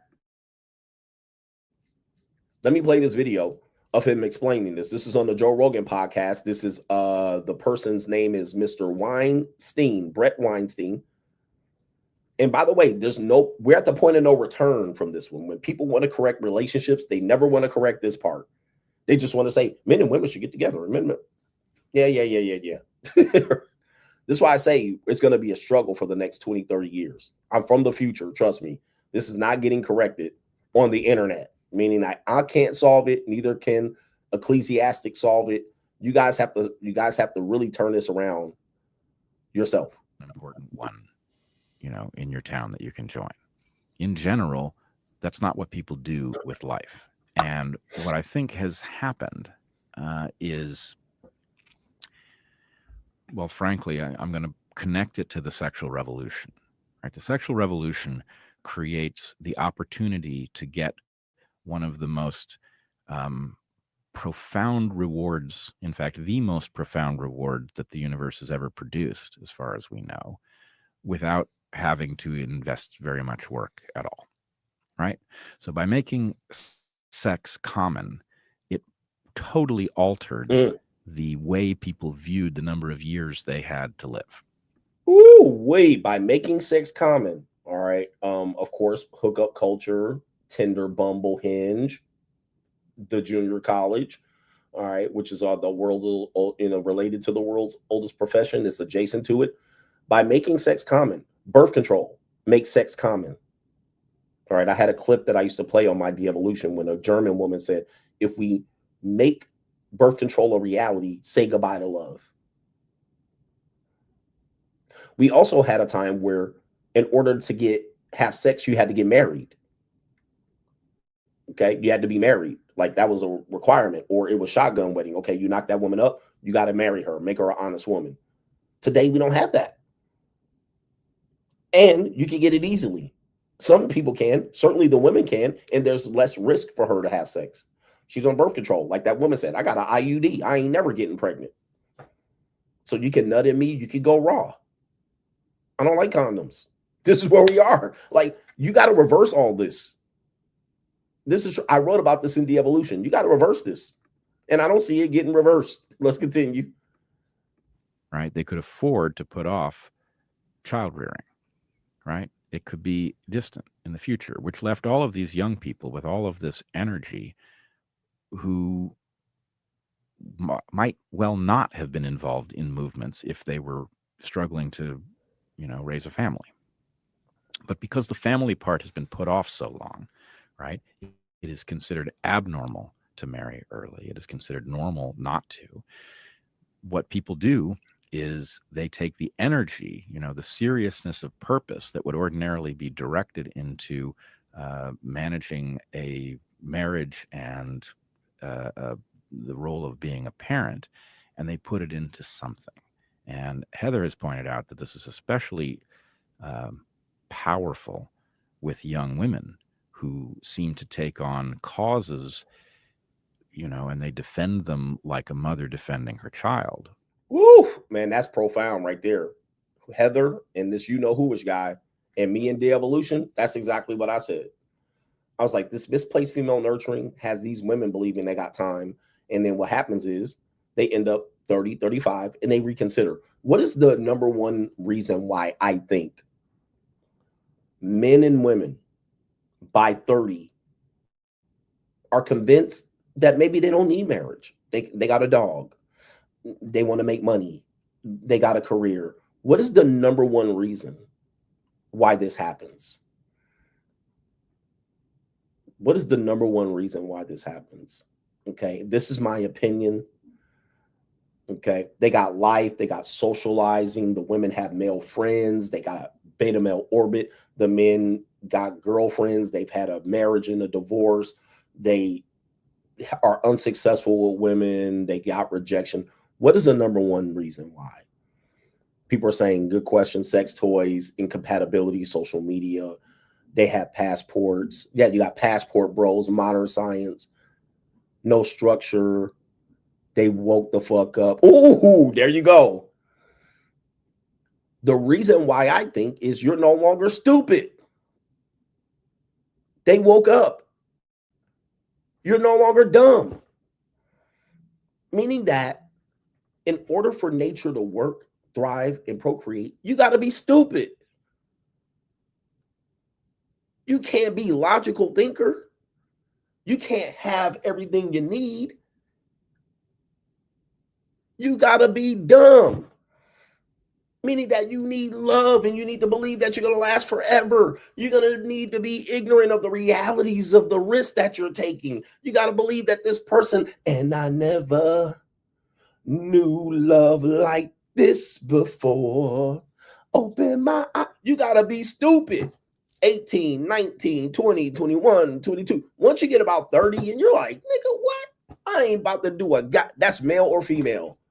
You get about 30, you like, well, what's the point? I got my life. I got my space. I got my peace. I got my travel. I got my passport. I got a job. I got income. I ain't dumb. Your brain stem done develop. You done reach maturity. You done fucked a whole bunch of people here and there, to and fro. You done been here and there. You're no longer dumb. Nature depends on you being dumb. Why do you think poor people have the most babies? They're dumb. They're ignorant. Why do you think smart people have less kids? Because they wake up, they're like, wait a minute. I can't afford this kid. I need to pick the right person. I need to wait this shit out. I need to prolong this. I need to. That's why it don't work when the person, the male and then the female, are past 25 and 30. People are learning like, okay, all right, I went out to bars and nightclubs. I dated 100 women. I fucked 57. Like, I got married and divorced. I got broken up. I got rejected. I got humiliated. What's the point? That's why nature has always pushed forward that younger people produce. Because then what happens is you're distracted. You're drifting. You got drugs and cocaine, and you got, these social justice issues. You're worried about Donald Trump or Joe Biden. You're worried about the march. You're you're completely sidetracked about causes passionately that you're about, but you can't get passionate about raising your kids and your family and relationships. All right, this is where we are. And the more and more you date and realize you'll be around people, the more you see they are distracted. One of the things I always tell a woman is when she meets with me and she tells me, I got this going on and I got that and I got to be here and I got this and I volunteer for that and I got this. And I always say, you sound distracted. You sound distracted. No offense. You sound busy. You think you're busy, but you're distracted. You're drifting. Most of the time you realize their finances are out of whack. They are not in the living conditions that they want to live in. They don't have the relationship or can't even get the relationship they want. All right. They got dogs that's pissing and shitting in their crate because they're doing all these things that, and their dog can't even be trained right. Dog don't act right. But they got all of this, and I got this, and I got my homies, and I got brunch, and I got my friends, and I got my best friend that I went to school with, and they got all of this shit. Life still in shambles. And I say, you sound distracted. That doesn't sound busy. You sound distracted. All right. And they don't know how to deal with that, huh? Because at the end of the day, they still need $500. They gas still on E. They got their motherfucking car about to get repossessed at the end of the day. At the end of the day, they got to wait. Their electricity bill about to get turned off. They still in the motherfucking red envelopes. But they're in the spirituality. They all over the place. They're a spiritual witch. They're a Christian witch. They follow all the principles of spirituality in Wicca. And at the same time, they are Christian. So they study in crystals and motherfucking tarot cards. They study in tarot cards and crystals, and then they go into church on Sunday after popping that pussy on Friday. Like, because they're distracted. That energy should be put into raising kids and families. They don't want to do it. All right, neither do the men. Okay, so where we at? They're distracted, bro. And they don't have ability to raise kids. As soon as you say have kids and raise kids, they be like, oh, I ain't doing all that. That sounds like hell. But they'll take all of that and say that they're living a good, positive life. Go ahead. Here we go. That's a very powerful force. And the point is, if the idea is, well, climate change is a threat, and your role here on Earth is to make sure that that threat is addressed, and you put the mama bear energy into your climate change work, well, that's pretty frightening, especially if climate change isn't the threat that it's been made out to be, right? You have a large number of mama bears doing this ferocious work, and there's a question about what it even is, whether that's even in the top 10 list of concerns we ought to have. So anyway, the connection I wanted to draw is that the projection that you're telling me Elon has made about high income for everybody is a little bit like another version of that, right? It's like, okay, well, sex became relatively easy to access as a result of reliable birth control plus abortion. And then now wealth, the ability, purchasing power, is going to become trivial as a result. I'm not going to get into this because this is getting to the Elon thing. And then once you start doing this, the dumb bird brains get distracted and they start picking out the red herring in that argument. Oh, he's arguing against Elon. All right. We're not going to do that because he brings up a person and bird brains get distracted. That's the same as if you're making a good point, but you bring up Donald Trump. Now, all of a sudden, the point is invalidated and they can just completely disqualify and dismiss it. Elon Musk just posted another tweet about the birth rate declining. And I responded, good luck, Elon. When you figure this shit out, let me know. All right. But now where then people didn't want me to do is they want me to, this is Elon's most recent tweet as of yesterday about the birth rate. This is where people get with me. So it says nothing else matters if the birth rate falls below replacement levels. Yeah. And I said this back in 2018, 2019. I was like, yeah, we're at the point of no return. Even showed you an article saying this. And people are going to say, well, we don't need more humans and blah, blah, blah. This is what people then do to me. They then see what I'm saying, and then they want me to stand in the fight to fix it. That's where you got it wrong. What you want me to do is get on my ecclesiastical high horse and not participate in the fucked up system. You want me to be the goddamn, Elijah and walk out in the desert until Jezebel gets her situation straight. You want me to be out here with the dry deek and not participating in the debauchery. See, this is where people then find fault in what I'm saying. But coach, you're out here promoting degeneracy. Well, that's what you call it, but it's already degenerate society. Well, you're adding baggage to these women. They already got baggage. You think I'm supposed to sit off the sideline and come out here and preach to you. I'm not a preacher. I'm going to tell you what the problem is, and I'm going to go put hands on hips because it's available to me. Don't confuse my activity and participation in the goddamn fall as wrong. All right, you shouldn't be participating in the downfall. I ain't doing nothing different than what the fuck y'all doing. And then y'all come on here with your moral high ground and sit on your high horse and then want me to live like Martin Luther King. Well, I'm going to be the real Martin Luther King and participate in these damn orgies. And I'm going to fold these young women up like a love letter from the second grade. Don't ask me to not do some shit that y'all all participating in the downfall of. Okay, just because I'm talking about it. You understand what I'm saying? Because that's unfair to me. I'm not Martin Luther King. I'm not somebody. I'm not ecclesiastical Andrew Wilson. All right. I'm not going to come out here and perpetrate a fraud. Y'all already got the situation fucked up. Don't sit up here asking me to fix the bullshit when y'all going to be out here still fucking the situation up. You understand what I'm saying? All right. So that's my final fucking thought on that. That's where people get it fucking twisted. Well, coach, you shouldn't be doing, oh, no, fuck all that. All right. I'm going to be out there in Costa Rica and I got two 19-year-olds, 18-year-old women doing some nasty shit to me, and I will have no motherfucking qualms about it. That's what the fuck I'm going to do. Yep, I ain't fixing shit. Y'all want me to fix this shit. Okay, I ain't fixing a goddamn thing. All right, niggas like, well, coach, you identified the problems. How do we fix it? You fix it, nigga. All right, I'm gonna tell you, I ain't gonna be out here trying to fix the shit, and y'all come out here breaking the goddamn thing. Nah, hell no. Hell no. Go somewhere else with that shit. Anyway, let me do these super chats. My neighbor next door is like, this nigga still streaming. All right, yelling at the top of my lungs in Australia. Shout out to Everett W. Oh, never mind. How come you do that all the time? All right, the fuck. He's like, nigga, please. All right, man, say no government name in your goddamn text. Shout out to Black Boss in the building. Appreciate you, man. Shout out to MZU.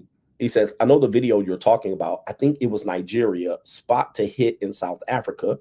These are the spots. Cape Town, Sandtown, JSB. Tyler is from JHB, which is Edenville. Not a fun place. Dope rule spaces. KZN, submissive women, if you're a guy. Shout out to you, MZU. Right, telling us where to hit in Africa. No government name says, hope you're having fun, CGA. I slipped up and told a normie in my friend group, marriage is a beta male contract.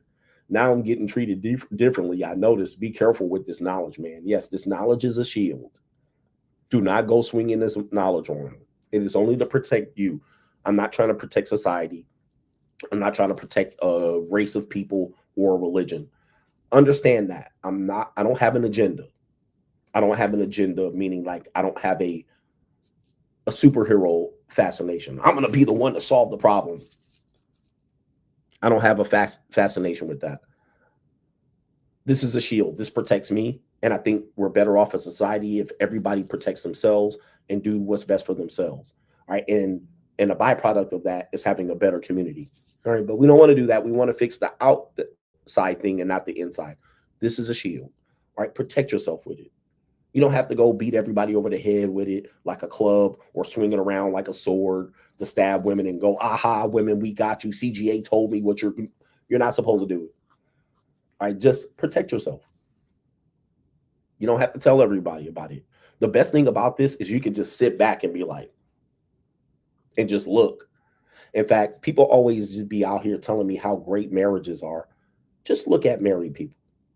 They are the worst advertisement for marriage in the history of goddamn time. Okay. And until you look at it, you won't see it. You'll just say, but I want to get married. Okay, that's great. Look at married people. Fat, slovenly, broke, poor, dumb, dim-witted, overweight, unsexed, men looking fatter than pregnant, men looking like they pregnant, dressed sloppily and slovenly. They're the worst advertisement for marriage in the history of time. It's better looking to be single. Okay, it's crazy. You look better. It's like you live longer. You must live longer. The wife got to keep your ass alive. You make more money. That goes to the family. It doesn't go right to your pocket. In fact, if you, as a married man, spend money on yourself, Dave Ramsey and his whole goddamn ecclesiastical simp brigade will criticize you for spending said money on yourself. You're selfish. Don't you know the kids need winter clothes? You don't need no goddamn World Wrestling Federation championship belt. You spend $600 on the World Wrestling Federation belt, and your ass, kids need goddamn snow clothes.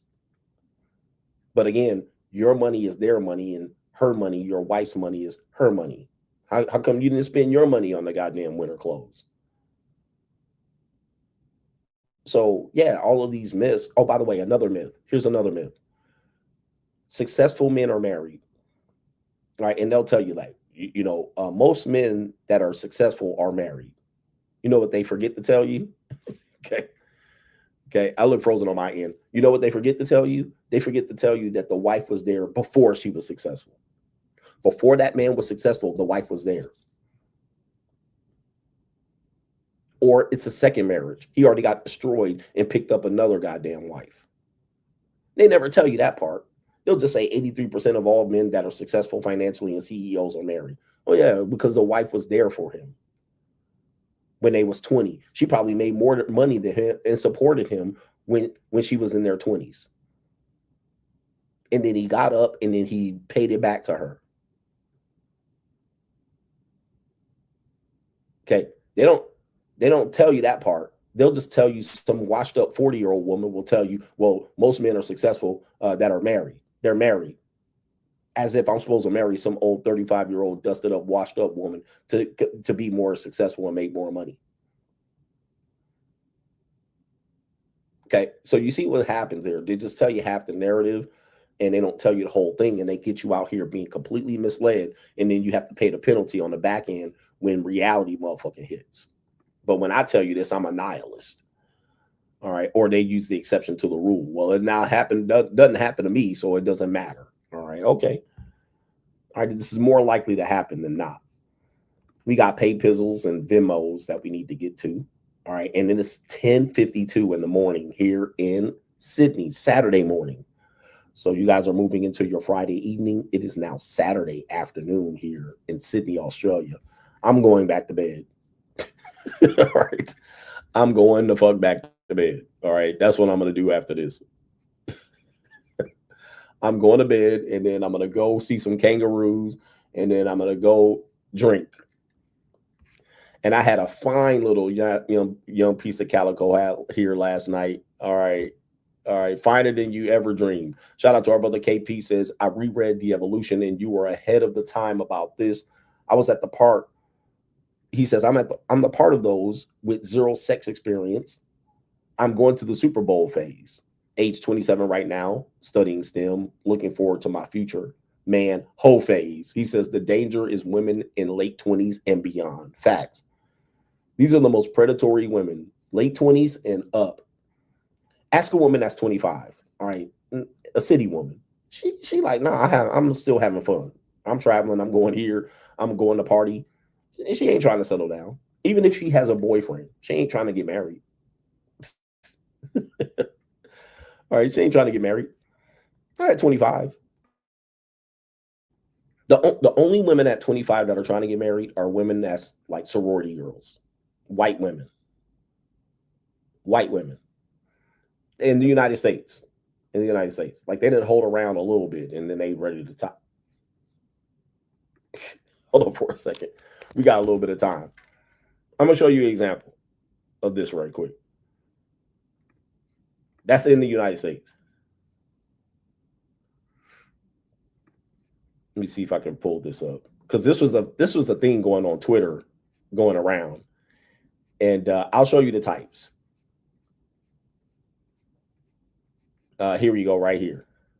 I'm gonna pull this up for you guys to see. Right here. This type shit. SEC bitches. SEC. Look at this right here, because this was going around saying that these ugly dudes pull beautiful women. All right, and this woman, if you look at her really closely, she's not that beautiful. She just has like, you know, classic American girl features like curly blonde hair, peroxide down blonde hair, and a nice little tight body. All right, but those are the type of people that's looking to marry. This type of shit. All right, let me show you another one. I got to be careful on Twitter because they motherfuckers will be banning my shit. Here you go, right here. This is gonna be another one. Right here, like this. Like these are the women trying to get married at before 25. This is right here. This is about the only demographic right here. Does he have an Ole Miss shirt? Is that Ole Miss? I can't really tell. All right, it's small on my screen. Yeah, Ole Miss. I mean, this is it. This is it in America. Or some Mexican, a Mexican woman, but even the you know, a Mexican woman in a big city ain't trying to get married. So El Paso, San Antonio, maybe. Right. So are here Hunter, Connor, and Kelsey. Connor and Kelsey. All right. Their parents are both married. Both of their parents are married, stable income. They make good money, paying their way through school. They probably got the Brett Favre motherfucking foundation running, and you know, they got a nice plot of land for them to live off of, and you know, this type of shit. This type of shit. And then she been a skeezoid already. She already been a skeezer, but she cashed in her skeezer card real quick. She didn't got on the sorority. Maybe freshman and sophomore years, she didn't got ran through. All right. And then when he turns his back, he just lucky to have her. He's so dumb. All right. He a virgin. He probably ain't had no punani. He probably got good family, all that shit. They probably got a good job out there in Oxford, Mississippi. They had a plantation. Okay. She see the sucker in him, the bitch in him. She see the bitch in him. He just lucky to have her. She don't give him no enthusiastic sex at all. She didn't gave all that shit up at the sorority parties and shit, right? He think he a little silly frat boy. He had to pay to have friends. Anyway, let me stop. All right, and Beta Brad hit. He smashed. All right, hey, he paying the cost too because she making sure that he get through dental school. She making sure he get through dental school. She picked out this nigga outfit. All right, wear this right here. Wear this polo shirt. Wear this. All right, he's an accessory to her goddamn stories. All right. He's an accessory to her. All right. This is an accessory. I got a boyfriend, the steady. All right. And remember this. Hold on for a second. Remember the story about the sorority girl whose father smashed? Girl, father, sex, son's girlfriend. Same university too. And there was a rumor about her having sex right here. University stewards share rumor. Yeah, this one right here. Let me see if I can pull it up. Okay, this wasn't these don't have the best pictures. Let me go back over here. Okay, the rumor that ruined her life. Okay, they're not showing all the pictures of the son and shit. Oh, man.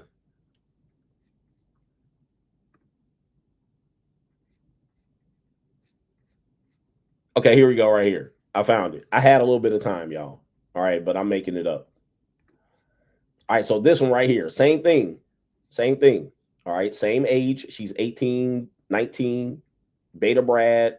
This is the typical American Cinderella story, right? That you see indicative of people in the South, right? The Black community don't have stories like this.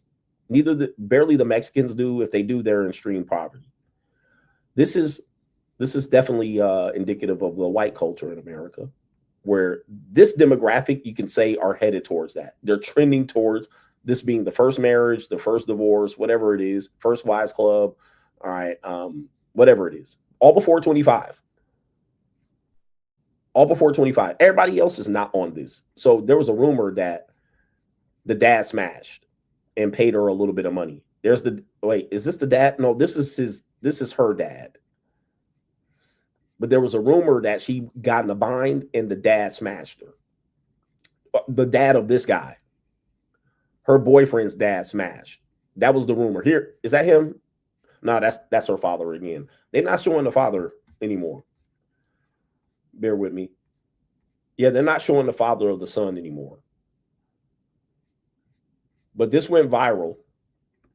And she claimed it was cyberbullying. And then, of course, her father was like, I don't believe this happened. Not my princess. Okay. Okay. So now the dad's like, not my princess. She told me it wouldn't happen. All right, Pops. All right, listen, man, we got to do what we can for our daughters. I guess, if my daughter came up with that shit too, I would be like, I believe you, honey. All right. You wouldn't do a thing like this. I raised you right. Because, we don't want to take that parental L. The ego, that parental L be crazy out here. And enough about that. Shout out to our brother. It is. Mansoor says, brother, he says, you don't think if our society changes our values and literally value children more than fucking all this materialism? He says, you don't think people will be happier? The nuclear family and people who value this system literally produces the greatest communities. You're misconstruing my point, sir. Okay. You're misconstruing what I'm teaching you today. You're asking me, do I think this, if this happened? Do I think society would be better? Do I think if we were less materialistic and less capitalistic? And do I think if we focus on community? That's what you're asking me. That's not a fair question because you know the answer. That's obvious. That's why I wrote the books. That's why I've done the videos. That's obvious. Obviously, I keep telling you that's the prescription. I keep preaching that if we did this, but what you're not going to do is make me go first. Okay, you start, CGA. Meanwhile, y'all out here fucking and fornicating and still doing the same shit, just like your church pastor. Your church pastor get up there and preach on Sunday, a sermon, hellfire and brimstone, and of love and happiness. And then guess what? Y'all go out there and leave church and go back to fucking. So what I'm not going to do, I'm not going to sit up here and not do the shit. I'm not going to do that. Y'all can do that shit. So yeah, of course, I obviously think that, but you ain't going to get me to start it. I didn't fuck it up in the first place. So I didn't fuck it up in the first place. So y'all fix it. And then it's like, when y'all ready to fix it, let me motherfucking know. Just like when black people be like, we need to do this. Okay, when y'all start, let me know. All right, because I didn't went out there to start the shit and I grabbed the first motherfucking rake and started breaking leaves and y'all niggas got excuses. All right, well, we can't do this and I ain't doing this. All right, so you can't fix the black community until y'all start fixing it. You're not going to fix this shit until you start fixing it. In the mean motherfucking time, I'm going to be at the junior college. You know where to find me. Okay. In the meantime, right? He says MLK did exactly this. Yep. Hey, man. He was out there telling y'all not to do this, and then he was out there having orgies and fucking white women when he could. So I ain't about to go out here and do it. I think it would be greater for society if we actually follow the moral cause. You present the moral cause, and then y'all follow it, and then let me fucking know. All right. Anyway, let me know when y'all all on board. Until then, P.S. Fuck you and your mama and your uncle and your daddy. Shout out to the coach gang. Shout out to y'all. Aussie. Oi, oi, oi. Ling Tour 2025 showing up. I'm taking the show on the road. And we out of here, brothers. Thanks for the support. Peace.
And you're in the Desert Storm bunker with Hollywood CGA.